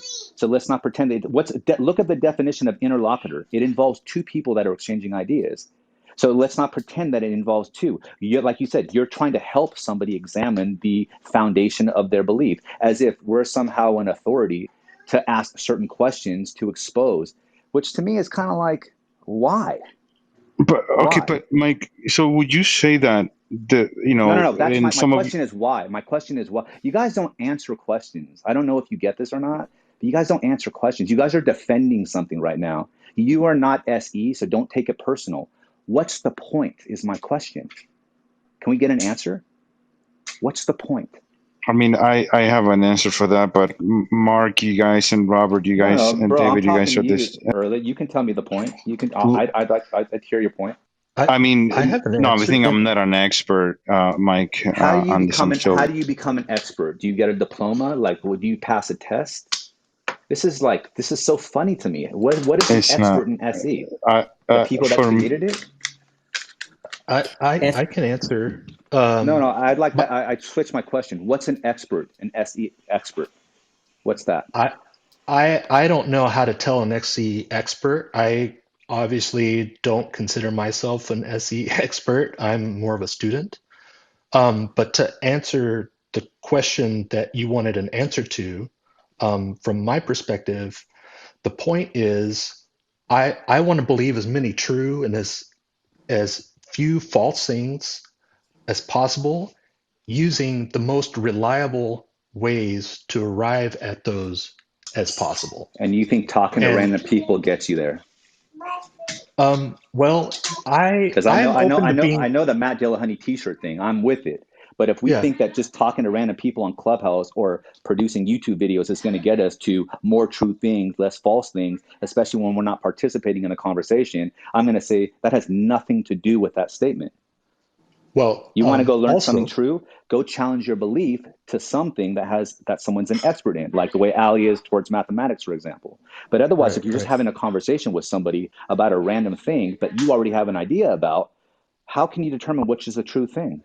I'm open to being convinced from anyone. I know, but how do you know that that's true then? I'm saying if it's a random person, like Mike Safai. By testing what? You're limited to the person's knowledge that you don't even know about. You're the one asking the questions. And then based off of the questions you're asking, you're getting a response. And then from that, you're determining what the person knows? Right. Okay, well, that's kind of circular because it means that you're the authority of the question giver and you're holding the criteria of what determines someone's knowledge or not. And to me, it's kind of like weird. Like, how did you do that? By just asking questions that you learned from someone else? Like, is there any did they go to school? Like, what is this? How did you determine that those questions are the foundation of learning what truth is or not? Because we can demonstrate it in a test. It's a scientific approach to reasoning. Go ahead, Rob. It's a scientific approach to reasoning. Okay, go ahead. I sort of preface a couple of comments. What I've heard Mike say is that a dialogue is an exchange of ideas between two sets of equals. That is to say, a full and equitable exchange of two sets of ideas. And then if SE only has one set of ideas and the other set of ideas is missing, then it's not a dialogue. From your perspective, is that right, Mike? Wouldn't you agree that's what a dialogue is? That's how you define dialogue. I mean, I'm asking you though. I'm asking you because I don't if know you're if I have repeating a what I said, definition of if dialogue. you're repeating what I said, I'm asking you, do you agree with my definition? Do I agree with your definition of dialogue? I Then think I'm just in some circumstances I would agree with that, but not in all cases. okay. So I think it might be perhaps more useful then to understand to see a way to look at SE. I guess is from an atheist perspective. Mike, are you a strong atheist? Are you asserting that God does not exist? no, I'm an agnostic atheist. You're an agnostic atheist. So when a theist asserts that you're taking on the positive stance that God does not exist, you deny that, Yeah, right? Right? Because it's really yeah, the burden of proof is on the theist. Is that right? yeah. Exactly. I would Okay. reject So that. and when you have a discussion then with the theist, right? You're Yeah, discussing their claim, their theistic claim, right? for the most part. But Is that a dialogue in your but view? hold on. But I'm also willing to answer questions, which is why I like which is why I consider a dialogue. Because Mm. often theists don't just lie, especially the ones I speak to. They don't just lie down and just say, "Hey." They ask questions back. What's the most common question I don't know if you're an atheist. Well, what do you believe in? You're an atheist. You don't believe in God. Have you ever heard that question? Yeah, yeah, sure. Yeah. Sure. Okay, what do you say? My beliefs aren't important here. Is that how you respond? No. So my point is that when we're having a discussion, regardless if I'm in the neutral position or I'm in a positive or negative position, I'm still open to cross-examination. That's the So whole point. That's that's why great. debate is Yeah. powerful because it allows both people, as somebody said, both people to present not their facts, right? Because there's no such Right. thing as their facts Yeah. that help them come to an idea, and you have an audience. So there's a performance aspect in this as well. But if I'm having a one-on-one with you, minus the video camera to get fucking YouTube views, right? That's not a debate where two people are putting facts together to formulate a worldview or a decision or a perspective. That's a one-sided conversation, one-sided questioning form, and you're asking nicely. And because you're asking nicely, they feel comfortable. Sir, do you have the right? And because we're doing it that way, well, now it's not so polarized. Yeah, right.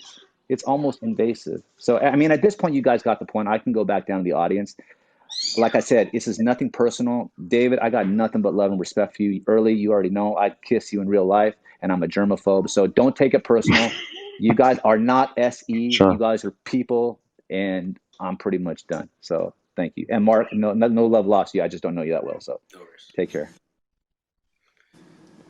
Sounds great. I just thanks a lot, Mike. That's really very good. I think perhaps then a way of looking at SE is through the conversation. There's a form of guided self exploration of the claim that the other person is making. If I'm asking them about their claim, they're fully articulating and explaining their reasons supporting their claim and their belief. This is very much similar to or analogous to an atheist exploring the claims of a theist and not making the positive claim that God does not exist. In other words, there's nothing really to cross-examine when you're an agnostic atheist. So, too, in an analogous way, in SE, you're focusing entirely on the claim of the other person who has a belief, and you're exploring the foundations for it and guiding them through that form of self-exploration in a collaborative way. Yeah. Thank you, Robert. Thank you, Mark, and Mike. Thank you for your contribution. Tanya, I brought you up. I know you raised your hand earlier. We couldn't bring you up then. Did you have a question or comment? I hate to say it, but I'm on the same trail as Ali and Mike. And so I'll put it as a question, though, and I don't mean it to be an aggressive one. Let me just start with, how is street epistemology different from the Socratic method that we all know and love? It's not very much different from the Socratic method. I mean, that's really at the basis one of the bases of street epistemology is just learning how to ask questions. I think it's very much part of the Socratic method. And I would just add then, so I teach philosophy and I teach Plato, and one of my favorite things to teach in an intro philosophy class is Plato's Euthyphro. And I ask students questions like, just what do you think of Socrates, Euthyphro, just any thoughts, no wrong answer, just like what are your impressions of these people? Was the conversation productive? Before we go through the arguments and reconstruct the logic and do that stuff. And I only started doing this recently, like in the last couple of years, just asking them like, what are your impressions of Socrates? What kind of person is he? What kind of person is Euthyphro? Was this a productive conversation? And I was sort of surprised to learn that 75% plus of the students reading the dialogue think that Socrates is a huge asshole who is totally taking advantage of Euthyphro, who actually is the expert in the conversation. And everything that Socrates did is like he's got this answer and he's trying to lead Euthyphro to it, and Euthyphro is just being bullied by somebody who is in a position to sort of make fun of them. And I was sort of surprised by this because that wasn't my initial read of Plato or Socrates, the character in Plato, and it isn't how I see the Socratic method as somebody who teaches philosophy. And so I feel like I've had to answer exactly this question repeatedly every time I teach this, and not just to defend the Socratic method, but at least to open up the possibility that it's not that first impression, that anybody who can follow your logic and ask you follow-up questions such that you end up realizing that from your own lights, you might not have justification for the things you believe, or that they might even be inconsistent with one another. Like a reason to think that that's not just bullying and isn't just somebody imposing their views on another person. And I think it's really crucial to be able to answer the kinds of questions Ali and Mike are asking. And I think it can be answered. And so I don't know why I came up here, because I don't know if I'm, helping out or doing what the point of this room is, if you care about my answer, but ultimately I still want to know what street epistemology is, and if it's a new name for the Socratic method as a way to have productive dialogues when we do disagree with each other, where what we care about is knowledge and we're open to the possibility we could learn that from anyone, then I guess I don't have anything to add other than I feel like I could defend it because I have to every time I teach Plato. Well, I think you had a good definition of street epistemology. I think, yes, we're asking questions, and I think people who practice street epistemology you can't do a good job of doing this unless you're not open to changing your beliefs and changing your minds. And I think it would be disingenuous to practice street epistemology or ask those kind of questions without being open to changing your minds about the things you're asking about. And I've changed my minds during conversations, and I've listened to past conversations that I've been involved in, and I even asked myself, why did I ask that question? Or like, why did I say that? Because the question I asked didn't even make any sense. And so I try to be open as much as I can. I think asking questions is a way to find out about another person's epistemology, and I just know another way to get us there, how we could do that.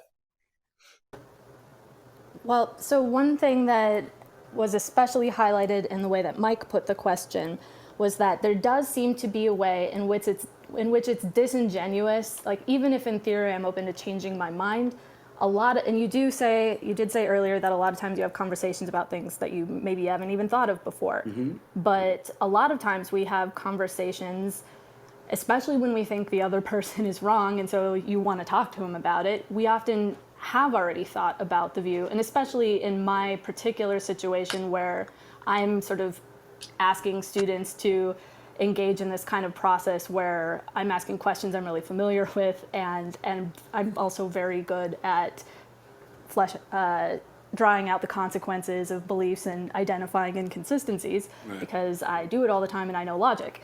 But it would be disingenuous to think that I don't often see where support is lacking and contradictions before they do.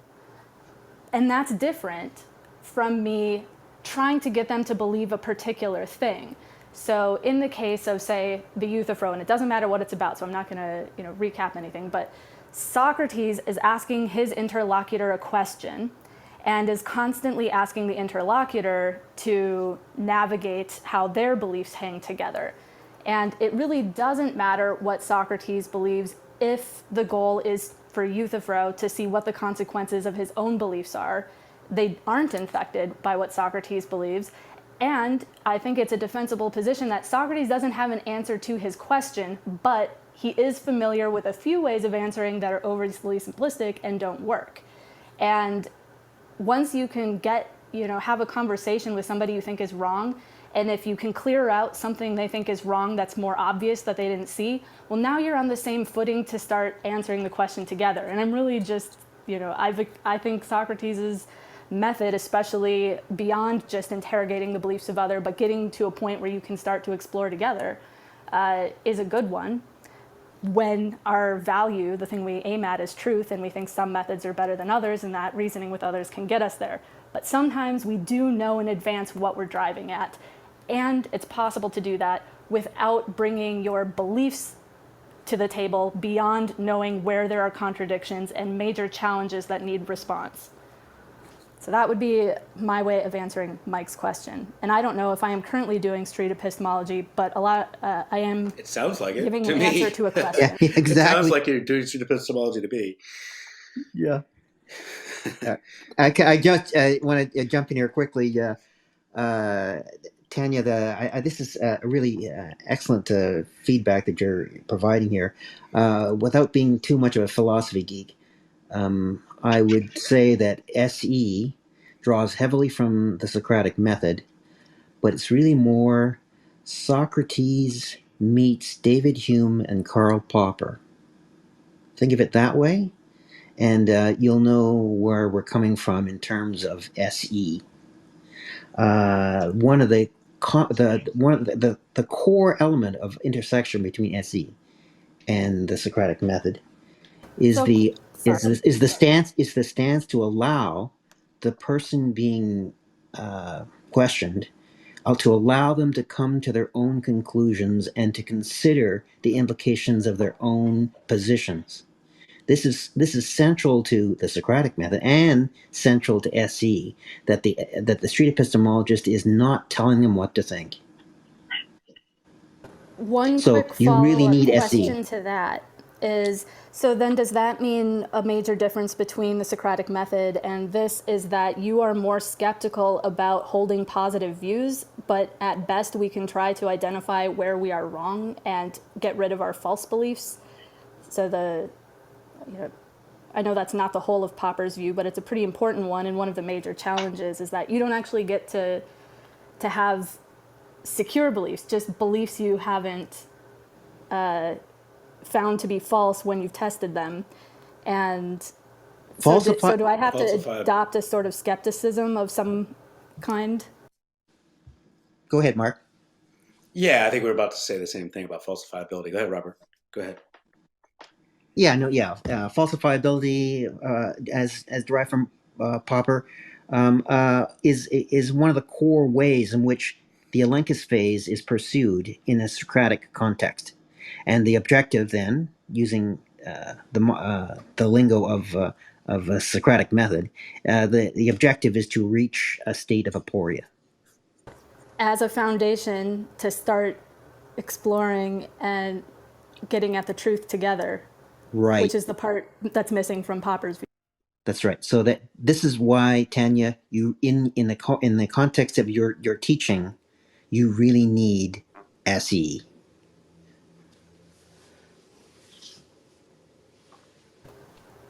I'm still not sure how I need it any more than my understanding of the Socratic method.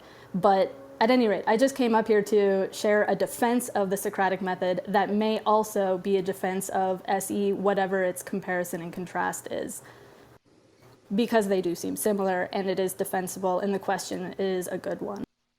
Yeah, and I think you had a great, concise definition for what SE when you started, and there are people in the SE community that have intermix the term Socratic examination, also keeping with the SE theme. And another thing that I wanted to kind of point out, and we're talking about core tenets of what street epistemology is, and we're coming up on about 3 hours in this room so far, and I don't think that the word consent has come up. And so, and you had mentioned bullying, and I think one of the major tenets of a productive street epistemology conversation is getting consent and having that consent and checking in once in a while to make sure that that consent is still there. In the situation that Ali maybe has been kind of describing, you have to have that consent first. So I just wanted, as a SE 101 room, I wanted to make sure that the people that are new here understood that we need that consent in order to move on. So, If I could make one connection, then I'll move myself to the audience. I really do like that point. And another thing students point out when they read different dialogues by Plato is how different the relationship between Socrates and his interlocutors are across different dialogues. And so Euthyphro seems to be a nice guy he happened to run into, who he badgered with a lot of questions, whereas other interlocutors are like, let's have a discussion, and they're all trying to participate and get at the truth. And so one question I often ask them is, which one of these discussions was more productive? And who is that on? Is Socrates' style the issue? Is Euthyphro not wanting to engage the issue? Maybe we can't always have these discussions, but it certainly does seem to take two parties, and I think the modern sort of notion of consent is a really important one and connects to those sort of traditional examples. But anyway, now I'm just sharing things I think, and I'm not answering questions, and I'm going to move myself to the audience. So thank you. Thanks, Tanya. Thank you for coming out, Tanya. Guys, I hate to do this. It's really been truly interesting conversations, but I do have to go. And I do appreciate having me on, and I'd like to continue this conversation again. thanks so much for joining us. Thank you, Mark. Mark. Yeah, thanks, guys. And thanks, everyone, for listening. Some great conversations. Thank you. Yeah, thanks again. Mark, don't leave. Sorry. I have to. We'll talk again soon. Okay, thanks. No, thank you, Mark. I can't believe that it's already been 2 hours. 3 hours. Between. Isn't it? Oh, yeah. 3 hours. It's in 3.5 hours with the lounge. 3.5 hours. Right? Yeah, that's true. No, yeah, that's true. Yeah. No, yeah, you're right. 2.5. 2.5. Yeah. Between I think between Ali and Mike, time flew by quite fast. But welcome, Carlos. I think I'm glad that we had Mark on, but I think Robert is also well qualified to answer questions. So if you have a comment or question, go ahead. Yeah, it's sad that Mark left, but I have comments and I have questions. I have critiques and defense for street epistemology. So I guess I will start defending it. I mean, it's just like some people have come up, and Mike, which I really like him. He's a very cool guy. and also Ali. I think like asking questions is the most natural thing that we have to get answers, right? So for me, it's just like obvious. It's just like what's wrong with asking questions? There's nothing wrong for asking questions. That's a great way. Street epistemology and the Socratic method, whatever we want to call it, it works, right? To an extent, it works. Is what we use in our day to day to, for example, me as a teacher as well, right? I encourage my students to ask me questions, and me as a student, I ask questions all the time. There was no professor that I had that didn't know me for asking questions, right? And I think that at the end of the day, that reflected on my examinations. I ended up doing very well, and I'm sure asking questions had a lot to do with my learning. So, defending street epistemology, asking questions is a great way to gain knowledge.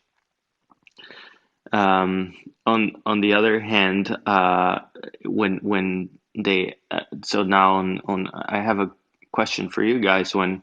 When Mike came up and asked you like, why are you doing street epistemology, right? What's the reason behind it?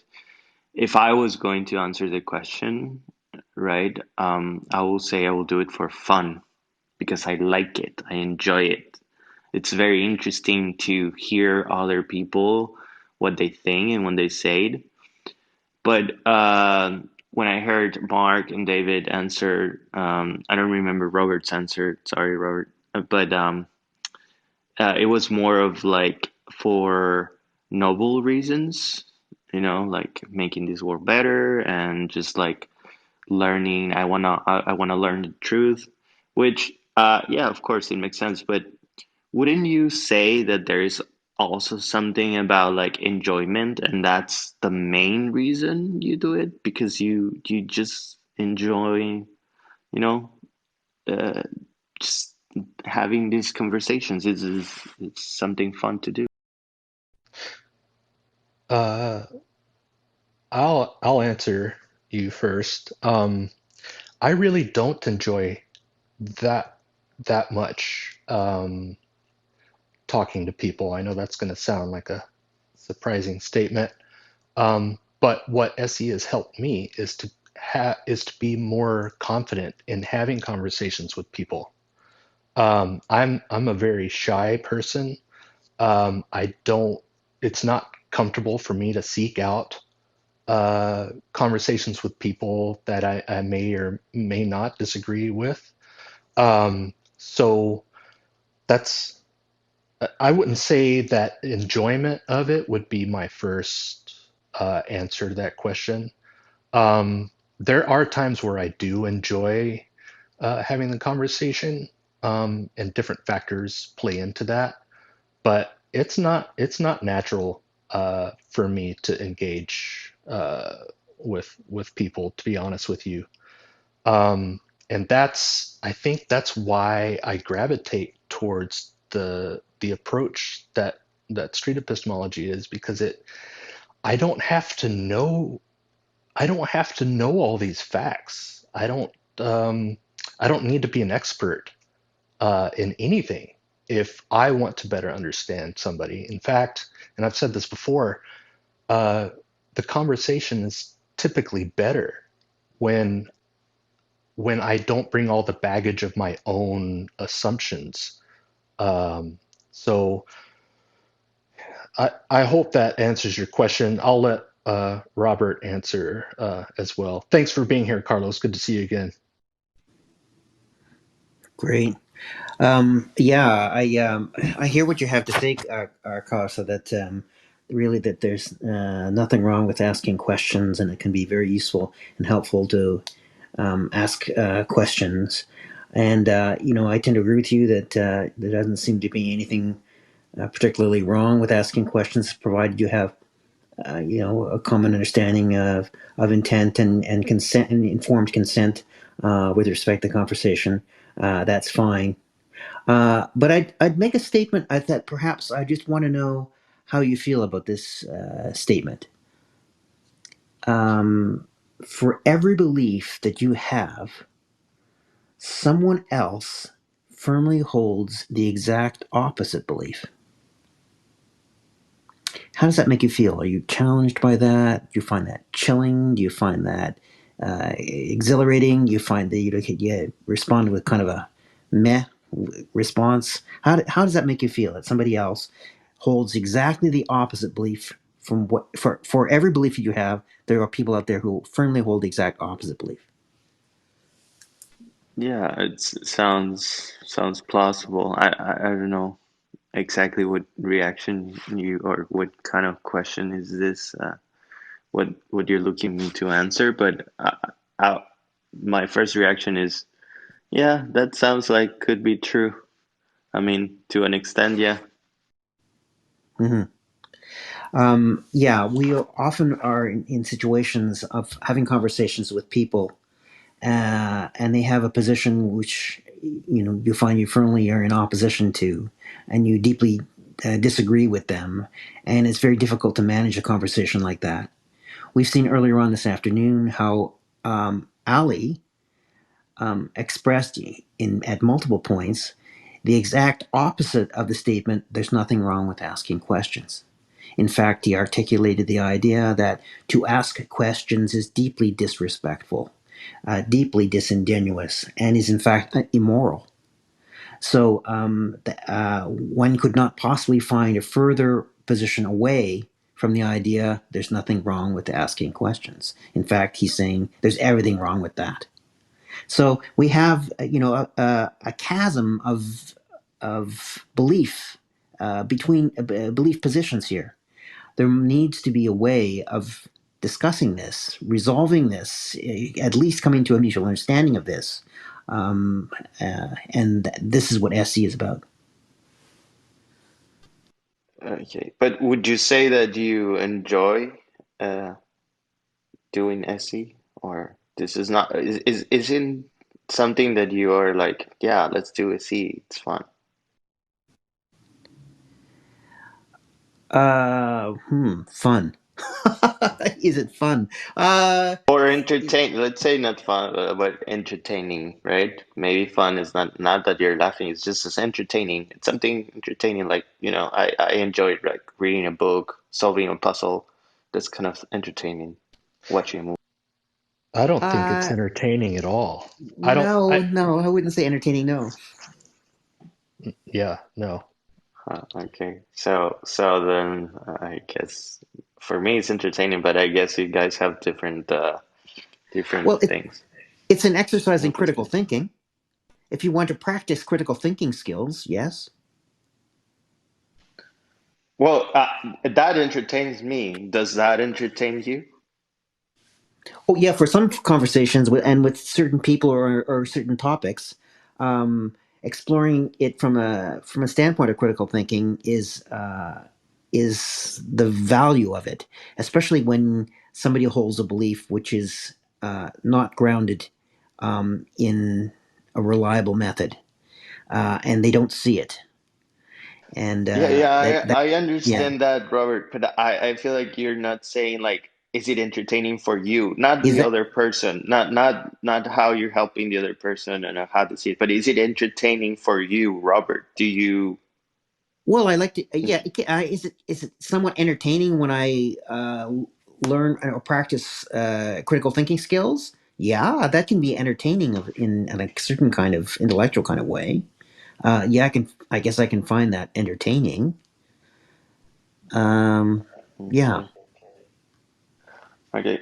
But well, I'm not trying to. It's the whole idea of it. I'm not trying to manipulate the other person, and so in fact, it can be a challenge to ask questions which are patently not manipulative, and then Yeah, well, anyway, so that can be part of the challenge of it. As you say, some people like word puzzles and that type of thing, and that can be the problem solving exercise, is to come up with a way in which you can maintain a proper rapport of the conversation, explore the belief and its epistemology, and not be provoking.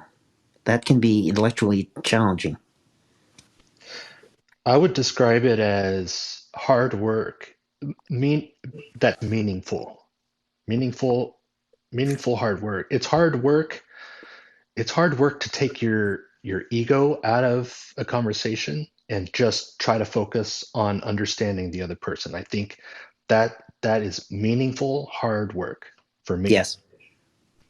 Yeah, we saw once again earlier on with the Ali conversation that Mark got a full and accurate understanding of Ali's position. He really did deeply hear what Ali had to say and articulated it in a way which was acceptable to Ali. But just because Mark understood Ali's position didn't in any way affect Ali's kind of stance in relation to the conversation. Yeah. So that brings me to another point that I wanted to be also now go into criticizing street epistemology, and I think I read this criticism before with David, right? It was like I feel like street epistemology is not for everyone. That's actually what Matt came in and said, right? That it's important to know when to end a conversation. This conversation probably should have ended 15 minutes ago. So, what do you guys think? I mean, do you think that should you have more sort of prerequisites before you engage in a conversation or continue the conversations besides just the consent? Like, I can think of many, right? But can you guys think of any? Goals, understanding your goals before engaging in the conversation. That would be something else to consider beforehand. What am I trying to achieve here? Do I want to change this person's mind? Do I want to just understand them? Do I want them to better understand themselves? Do I want to make them look like an idiot? Do I want to tear them down? Do I want to build them up? Do I want to have a meaningful conversation that they are going to remember and hopefully have another one sometime? Because as we know, the work that goes on because of street epistemology is usually not happening during the conversation. It happens in between the conversations and afterwards. Yeah, I'd agree that some of the conditions I mentioned earlier, certain conditions which are precedent to the conversation that need to be in place for an SE conversation to get off the ground, and so a certain set of attitudes are needed prior to the conversation. You need to go into the conversation with a certain kind of attitude that involves valuing truth. That involves having an honest, genuine curiosity in the interlocutor's belief, and having a base level of trust. Being open-minded and respectful of a person's position. These are the kinds of attitudes that are really necessary for to enter a conversation. If you don't have these conversations, then it's not that you're being disingenuous, but that you're not likely to come out with a complete understanding of the interlocutor's views. I see. And so I was thinking on street epistemology, right? It's on basis of asking questions. one of the criticisms I have is like it's great asking questions, but it's also great to make statements, right? I know it's against the idea of street epistemology, but don't you agree that this is a way of improving? Like communication has so many different say levels, right? It can be from like what is body language, right? All the way to visuals and verbal communication, right? So all of this have contribute something to communication. Asking questions, it's one part of the tools that we have in communicating. So why limiting yourself to just this uh, questioning? I mean, I understand the benefits and I understand it's very useful, but I don't see the reason why you should just restrict yourself to that. Why don't you increase street epistemology to have more tools to reach your goal in communicating better? Well, Carlos, the answer to that is really simple. We do. Street epistemology, it's a misunderstanding to say that street epistemology is exclusively a method of questioning. It's much more than a method of questioning. And yes, it's totally within bounds of an SE conversation to make statements. It's the nature of those statements. We have to be careful that though sometimes when statements are made, it can damage rapport. But in recognizing how to manage rapport in a conversation, it's quite possible to, and quite, in fact, even encouraged, to have statements made in an SC conversation. So no, it's not entirely a questioning method. Wow, Robert, you taught me something today. Thank you very much. No problem. Yeah, early. Awesome. Thank you, Carlos. I'm done. What's that? I'm done. I can move myself back to the other. Awesome. Thank you, Carlos. Yeah, we actually have two people in the queue. Looking forward to hearing from Steve here. Steve, I'm going to bring you up. Just a quick reminder for everyone in the audience. We are currently in the Q&A session, so we're taking questions from people in the audience one at a time. So if you want to come on stage, feel free to raise your hands. We don't have much of a queue right now, so this is a good time. If you do not want to ask a question, you can feel free to send me a back channel message, and I'll ask the question on your behalf. And welcome to the Street Epistemology Club, the SE 101 room. Steve, the floor is yours if you have any questions or comments. Yeah, can you hear me okay? Yeah, you sound good. Yeah. So I wanted to comment, and if you're willing, I'd be interested in having Tanya back up. I think some of the points were also clarified since I raised my hand, but I wanted to, I wanted to clarify in a way. I don't think when she was speaking earlier with you guys, if like the real the idea of what street epistemology is was actually parsed out correctly. So like I've been around and been a practitioner of SE from its very onset. I read the book before it was even published. I had a sort of inside opportunity for that. And the thing about like comparing SE to Socratic method is that Socratic method is one of many best practices types of tools that are meant for the SE methodology. We're all still parsing out what those ultimate best practices would be, but it started out as Socratic method is a useful tool. It's already used in education. It's useful. It's used in therapy when it's often useful, but it does also have limitations. I think, much to Tanya's point, like I I read Euthyphro for an ethics, philosophy of ethics class that I took a long time ago, and I freaking loved it.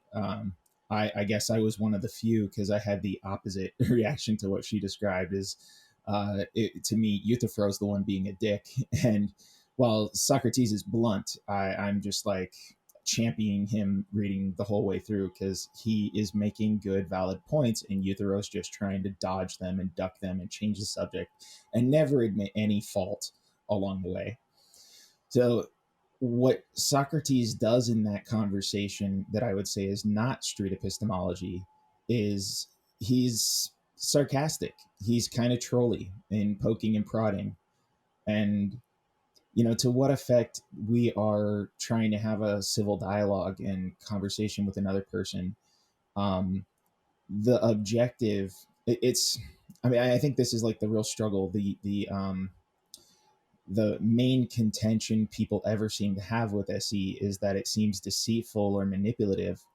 But insofar as how much is it manipulation to just want to build rapport and communicate the message, I'm not here to fight you. And if I'm wrong, I really want you to enlighten me, because that would be epic, right? Just having that sincere intent and communication that you're trying to lean forward in. Is it really manipulation just to convey that, to build rapport, to convey that, to ask in ways that aren't attacking, to let someone know I'm not here to attack you? I think the most anyone could argue from when I'm genuinely doing street epistemology as being deceitful is if I have a strong contention that leads my mind to kind of get a bit trolly and sarcastic with you, and I start thinking in my head, you're a fucking idiot. Like, you have no idea what you're talking about. This is so stupid. I keep that to myself when I'm doing street epistemology, right? Like, I don't get upset at the person or get in their face about it. I actually calm myself down and think, okay, in the vaguest possibility of my mind that I can imagine, if there's any way for me to be wrong about this, let's have it out. Let's just try to find that. And I go back to that conversation with the interlocutor.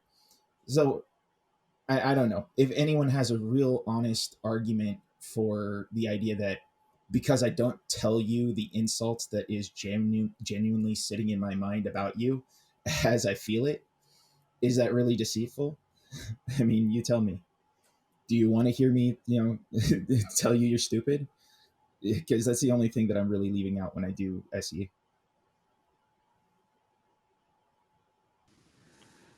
That was really well done. That was really well said, Steve. I really appreciate that.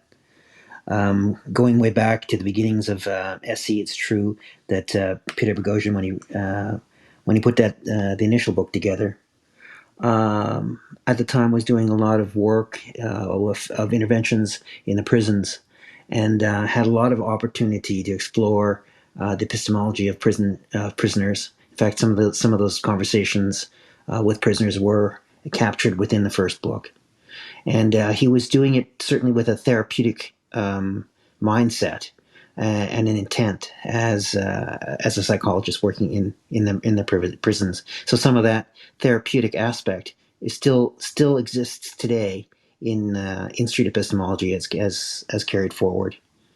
On your conversation, raising the idea of street epistemology being deceitful or manipulative.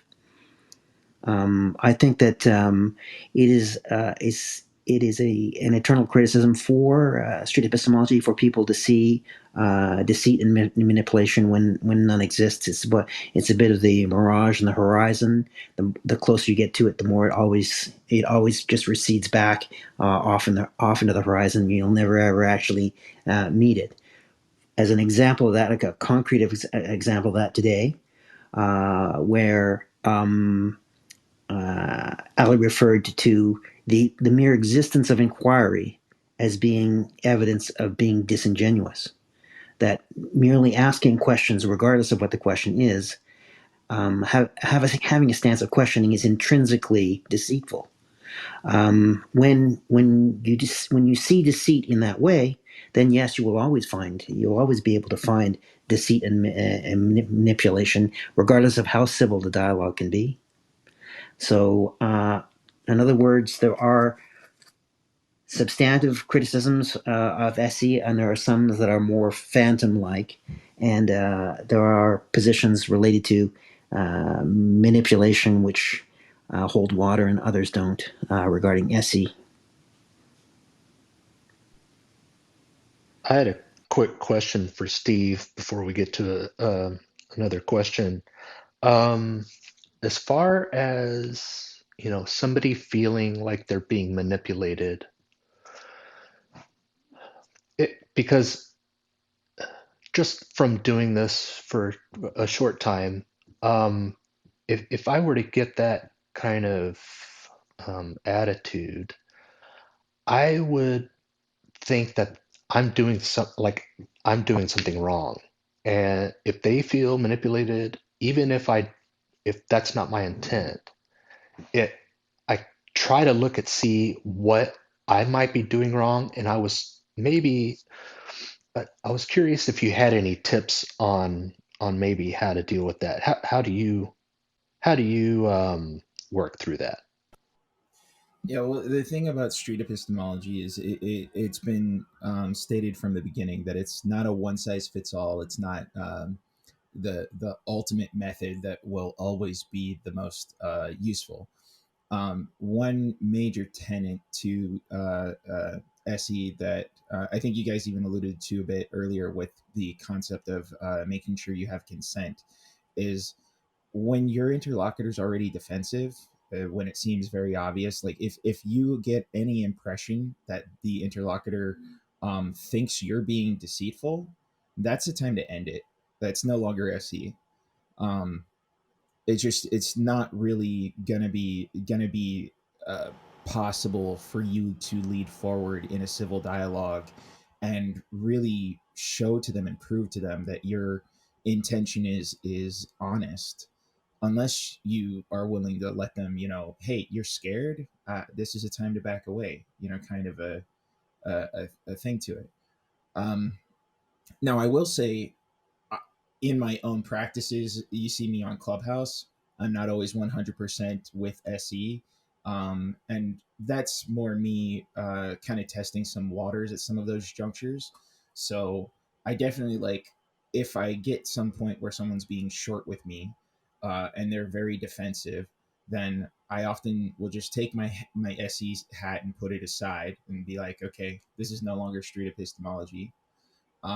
And I've done some things to try and test the waters and go, well, okay, if they're being short with me, I wonder if it would ever put a pebble in their shoe to be short back with them, but not in a way that's just satisfactory to me, but in a way that I'm trying to get them to smile with a bit of my own humor, try to still even remain neutral in the kind of jabs that I take at them. Whilst still also avoiding outright insults of like, you're just a fucking idiot kind of a move. So I try to avoid that anyway. Another kind of method I take on, one thing I did that I felt was pretty like epic in the moment, and I got some laughs out of it, so I kind of feel like vindicated. One interlocutor made it very clear, like, I'm just an atheist and I wouldn't understand, and he knows the Bible way better than me. That was like starting out in the conversation with him. So I said, okay, then I guess I'll just leave that pebble in your shoe, and best of luck with it. And that was how I ended it and settled it, and it got a good laugh out of the crowd. And the intent for me is, I hope he understood like the good nature of it. I hope he realized like, hey, I'm backing away because you've made it clear you need the space, and I'm giving that you deserve it. Like, have it, man. But this stuff's gonna haunt you until you figure something out, right? So maybe next time you'll have a better way to come forward and try to have that chat with somebody who doesn't believe what you do. Cool. Yeah, thanks for that. So it's like spending some rapport points that you've already earned, and then possibly like using humor when appropriate to kind of defuse stuff. Yeah, absolutely. And of course, even when it does get bad and things are kind of crashing between you and the interlocutor, like you can always drop the subject that you're disagreeing on, and maybe still have later in the conversation, if it's on Clubhouse and there's lots of people talking, you can try to get your rapport back with them by, emphasize what you two have in common, what you actually agree on, and maybe give a compliment once in a while, a genuine one, right? But just kind of throw out like, oh, you and I were disagreeing earlier, but what you just said right there was a really good point to that other person. Like, I commend you. And you can build all of that rapport right back up. And I think it also makes for good proverbial karma. I think one way of looking at it in terms of maintaining rapport is being able to recognize early when rapport is beginning to become unraveled. There's a loss of rapport. So certain cues that you need to be aware of that give you early warning signs that there is some loss of rapport occurring or potentially occurring in the conversation.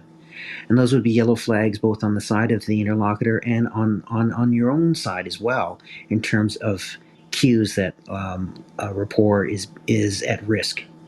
One of the cues for the NSE practitioner is to have this meta perspective of the conversation and ask yourself, when you're asking your question, is this a leading question? Am I criticizing or critiquing the interlocutor in the form of a question? Am I trying to get them? Am I trying to land a point with them in the form of a question? These are yellow flags that the conversation may be at risk of loss of rapport, and then you need to kind of reset with your interlocutor, and perhaps even re-ask for informed consent to continue the conversation. Yeah, well said. Thank you, Steve. We have a couple more to bring on stage.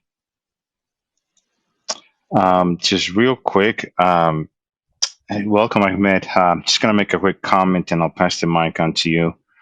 I was trying to find, and I'm putting it out there because Robert and David, if you guys, I guess, any critiques to this or my point of view.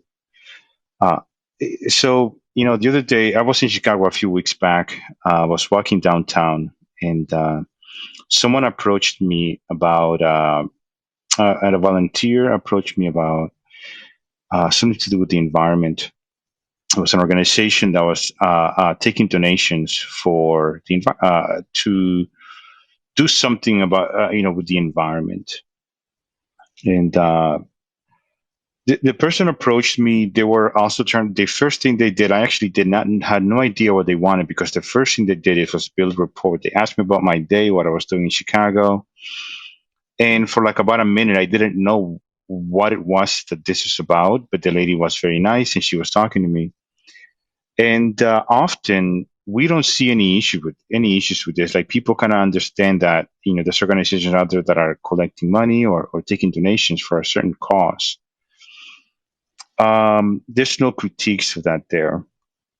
The other thing that happens quite often is that the debates, and often people don't have any critiques of that directly, right? Except that there are a lot of people that avoid the conversations because maybe they're not the debating type. And so I'm thinking about SE, and there's things that I would like to change about it. I think I've talked about it with David in the past, but it's been interesting, the challenges that people have had, because it's the least evasive thing I've seen ever done, right? It's not evasive at all. You're not trying to change other people's minds. And so I don't know if I'm thinking about it the wrong way, but it seems like it's the best of both worlds. In one end, you have people that are trying to sell you things on the street and change your mind by building rapport. and then sell you something at the end. And in the other end, you have people that are trying to debate you and change your mind or dunk on you or embarrass you or, change your mind. And then SE is doing none of that, right? And even if I have an idea or I have a position, I am not putting my position on. I'm not talking about what I think. I'm not. The only thing we're doing is asking questions after we ask for consent. And so I guess I'm not understanding, unless people are not understanding what SE does. I haven't yet fully understood like the challenges to SE as it's been presented. Because it's mostly very passive, and I'm wondering if it's maybe too passive, and that's why people don't like it. Which is actually a criticism I've heard. I have heard that. Yeah. Yeah, me too. And this is why this room was created, is so that we can explore these criticisms and questions. That's why we're here today. But I think that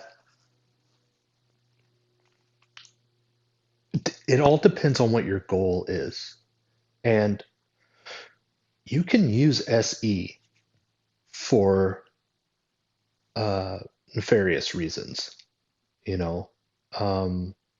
hopefully that happens less and less. But it's a tool. It's just like a hammer. You can use the hammer to build up, and you can use a hammer to tear down. And unfortunately,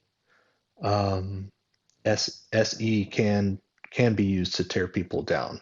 And so yeah, it's a tool. And depending on what your goal is, you can use the tool to do all kinds of things. Yeah, for sure. I think the tool has a set of limitations, that there are things that it can do and cannot do. And there are sometimes a disconnect between what people expect it to be able to do and what is actually able to do. Rather than an analogy of a hammer, I would use the idea of criticism, incentives versus disincentives. That is a carrot or stick approach in terms of a person's belief. And misusing SE is to attempt to hit someone over the head with a carrot. That's awesome. It's not going to work.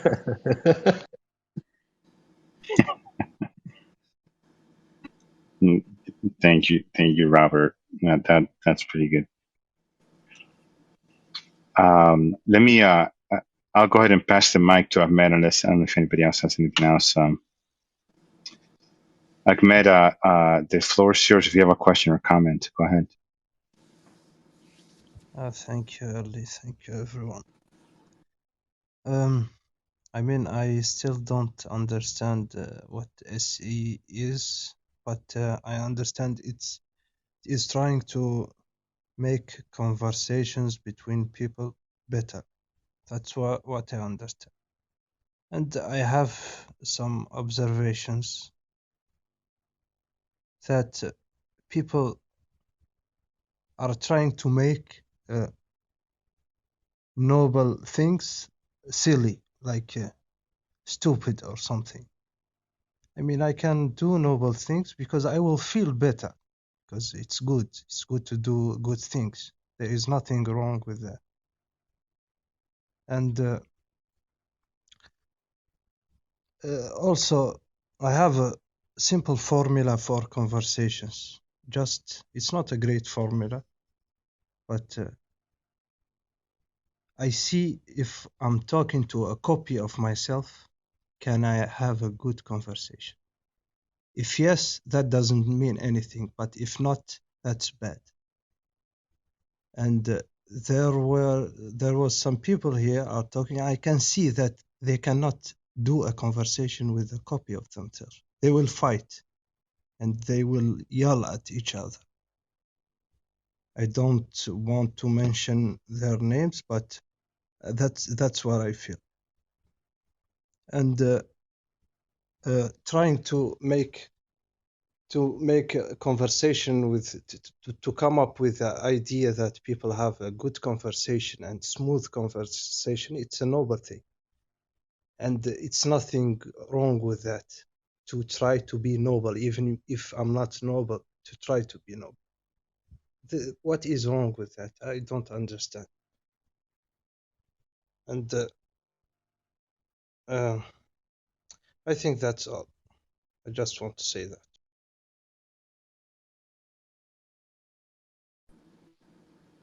That was really well Oh, that said. was great. Yeah. That might be the best and most concise definition of what maybe a goal of SE is, to make conversations better. I love that. I think that's, yeah, I like that. Thank you. One of the tools in the toolkit of street epistemology is the outsider test. And Ahmed is referring to a variant on the outsider test where he is objectifying the belief, stepping outside of the belief, and now the outsider is himself, another copy of himself, looking at it from an objective third-party perspective and then reviewing it. This is the essence of the outsider test in SE.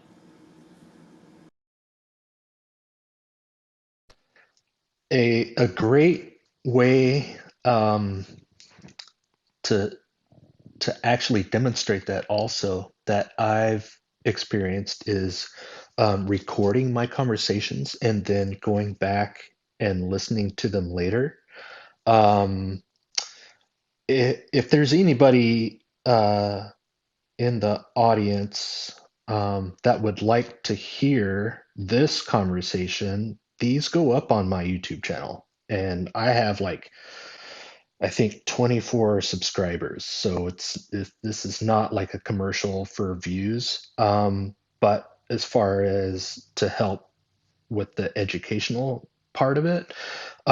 So if you were a part of the conversation and you think it's beneficial for you to hear yourself, this will be on my YouTube channel for you to do that. Also, I would encourage you, obviously with consent, if you have these kinds of conversations and you want to start doing this, record it and listen to it later. It's a great outsider test on yourself. All right, so Excellent. looks like we have another one more question. Yes. I have sent him an invite. Hopefully they're still available. While we wait for that, probably going to be ending the room here shortly. Just wanted to thank Early for facilitating this. There's no way that this could have been as smooth as it was without you here. I really appreciate your dedication. And Robert, we just met today, I think, basically, audio wise, and I'm really glad that you came in. There's a lot of input that was extremely beneficial. I just want to thank you for being here. Robert, if you want to keep this room open and early, I would gladly make you a moderator, Robert. I would feel comfortable with you, Early, and Robert continuing the room. I would ask that if one of you leaves, that we end the room, so that we make sure that it's a good representation of street epistemology for new people that happen to to stumble in. So just wanted to put that out there. Let's hear from Mead. Hi, Mead. Good to see you again. Welcome back. I do. I have a few questions. The first one has to do with the end goal of epistemology. What is the end goal? What it is you want to get from the relationship, and or what you expect the interviewee or the interlocutor, what you expect that person to take away from the relationship. That's the first question. The second question is, what happens at times in the relationship? Do you ever experience something like transference, countertransference, in a very general sense, in which the relationship may develop into you having a deep feeling for that person, and that person having a deep feeling for you, which may result in a friendship? That's the two questions I have. I think I'll stay there. I would just jump in there quickly that you're asking you're asking questions related to the benefits of SE for both parties, for the SE practitioner and the person whose belief is being explored. I think that Yes. it's up to both parties to have a set of goals. If we engage with informed consent on exploration of a belief, when an interlocutor agrees to a belief on a discussion of their belief and chooses that belief, they have reasons. They have their own reasons for wanting to engage in a conversation about that belief, and there's a variety of what reasons they would have for that.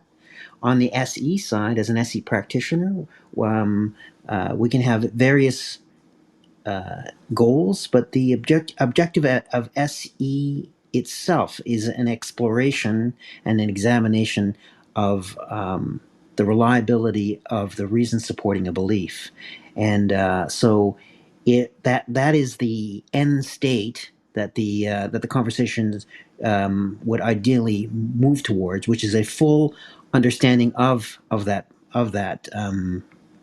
underlying reasoning. So there's that. And then your second question has to do with ethics and the relationship and ensuring and maintaining a positive rapport and relationship with your interlocutor. SE conversations can happen between groups of different people of any different kind, from family members, friends, strangers, employers, colleagues, somebody you meet on the street. It can be anybody. A conversation. It doesn't really matter who the two parties are. Now, there are certain complications that can occur if there's a power dynamic between the two people. For example, having an SE conversation between an employer and employee can have there's certain complications there that one has to take into account. If it really, I would leave it at that. If you have a level of mutual understanding and common belief and understanding in terms of a relationship with the other person, it's up to the two parties to take that relationship forward in whichever direction they both consent to.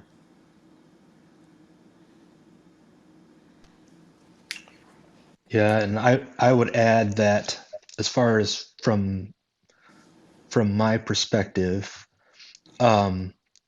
so at the end of a street epistemology conversation, ideally both parties will have a better understanding of the claim, the terms being used, the main reason for believing the claim is likely true, and if that level of confidence is justified. And then as far as your second question, I wanted to add that there is a blog, and I think it's on the Street Epistemology website, about how to have SE conversations with friends and family, people that we love. And maybe Robert, I wonder, is there a module in the course for friends and family? And if there is, maybe you can share some tips about that, if you'd like. There are specific module topics and learning objectives identified in several modules of the SE course, related to what is SE, related to preparing for SE and ethics associated with SE, and also on the module related to maintaining and building and maintaining rapport. So it's touched upon across a wide number of different modules in the course. Great. So Robert, are you able to stick around, or just wanted to give you an off ramp if you needed it? I think it's perhaps a good idea that for me to bow out and thank you guys for having a wonderful opportunity here to chat about this. My intent was really to set up a conversation, David, about the course, and so we need to talk offline. Yeah, sure. Do you have time for? We have one more question, and then we'll end it after that. Is that okay? Okay, sure. Okay, awesome. At least I think we do. Yeah. Is it a back channel question that you got, David? Constance is not coming up. I just see the hand raised. Yeah. I just see the hand. Okay. All right. That's cool. Maybe away from their phone. Yeah. Well, if anybody thinks of any other questions, can definitely get a hold of me here in the back channel, or find me in the other platforms. Once again, thanks Early for facilitating this. I can't wait for next week. We have Rom. He's going to come back to help answer awesome questions from our audience. And Robert, again, thanks so much for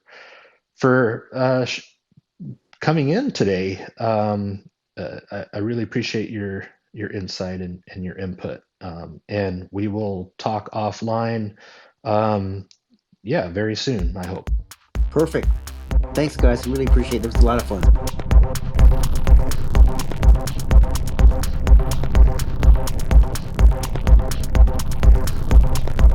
And there you have it.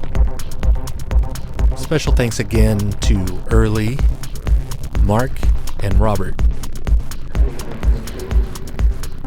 If you'd like to join the conversation or just listen in, we're scheduling these rooms on Saturdays at 1:01 p.m. Pacific Time, 8:01 p.m. GMT. Until next time, keep asking questions.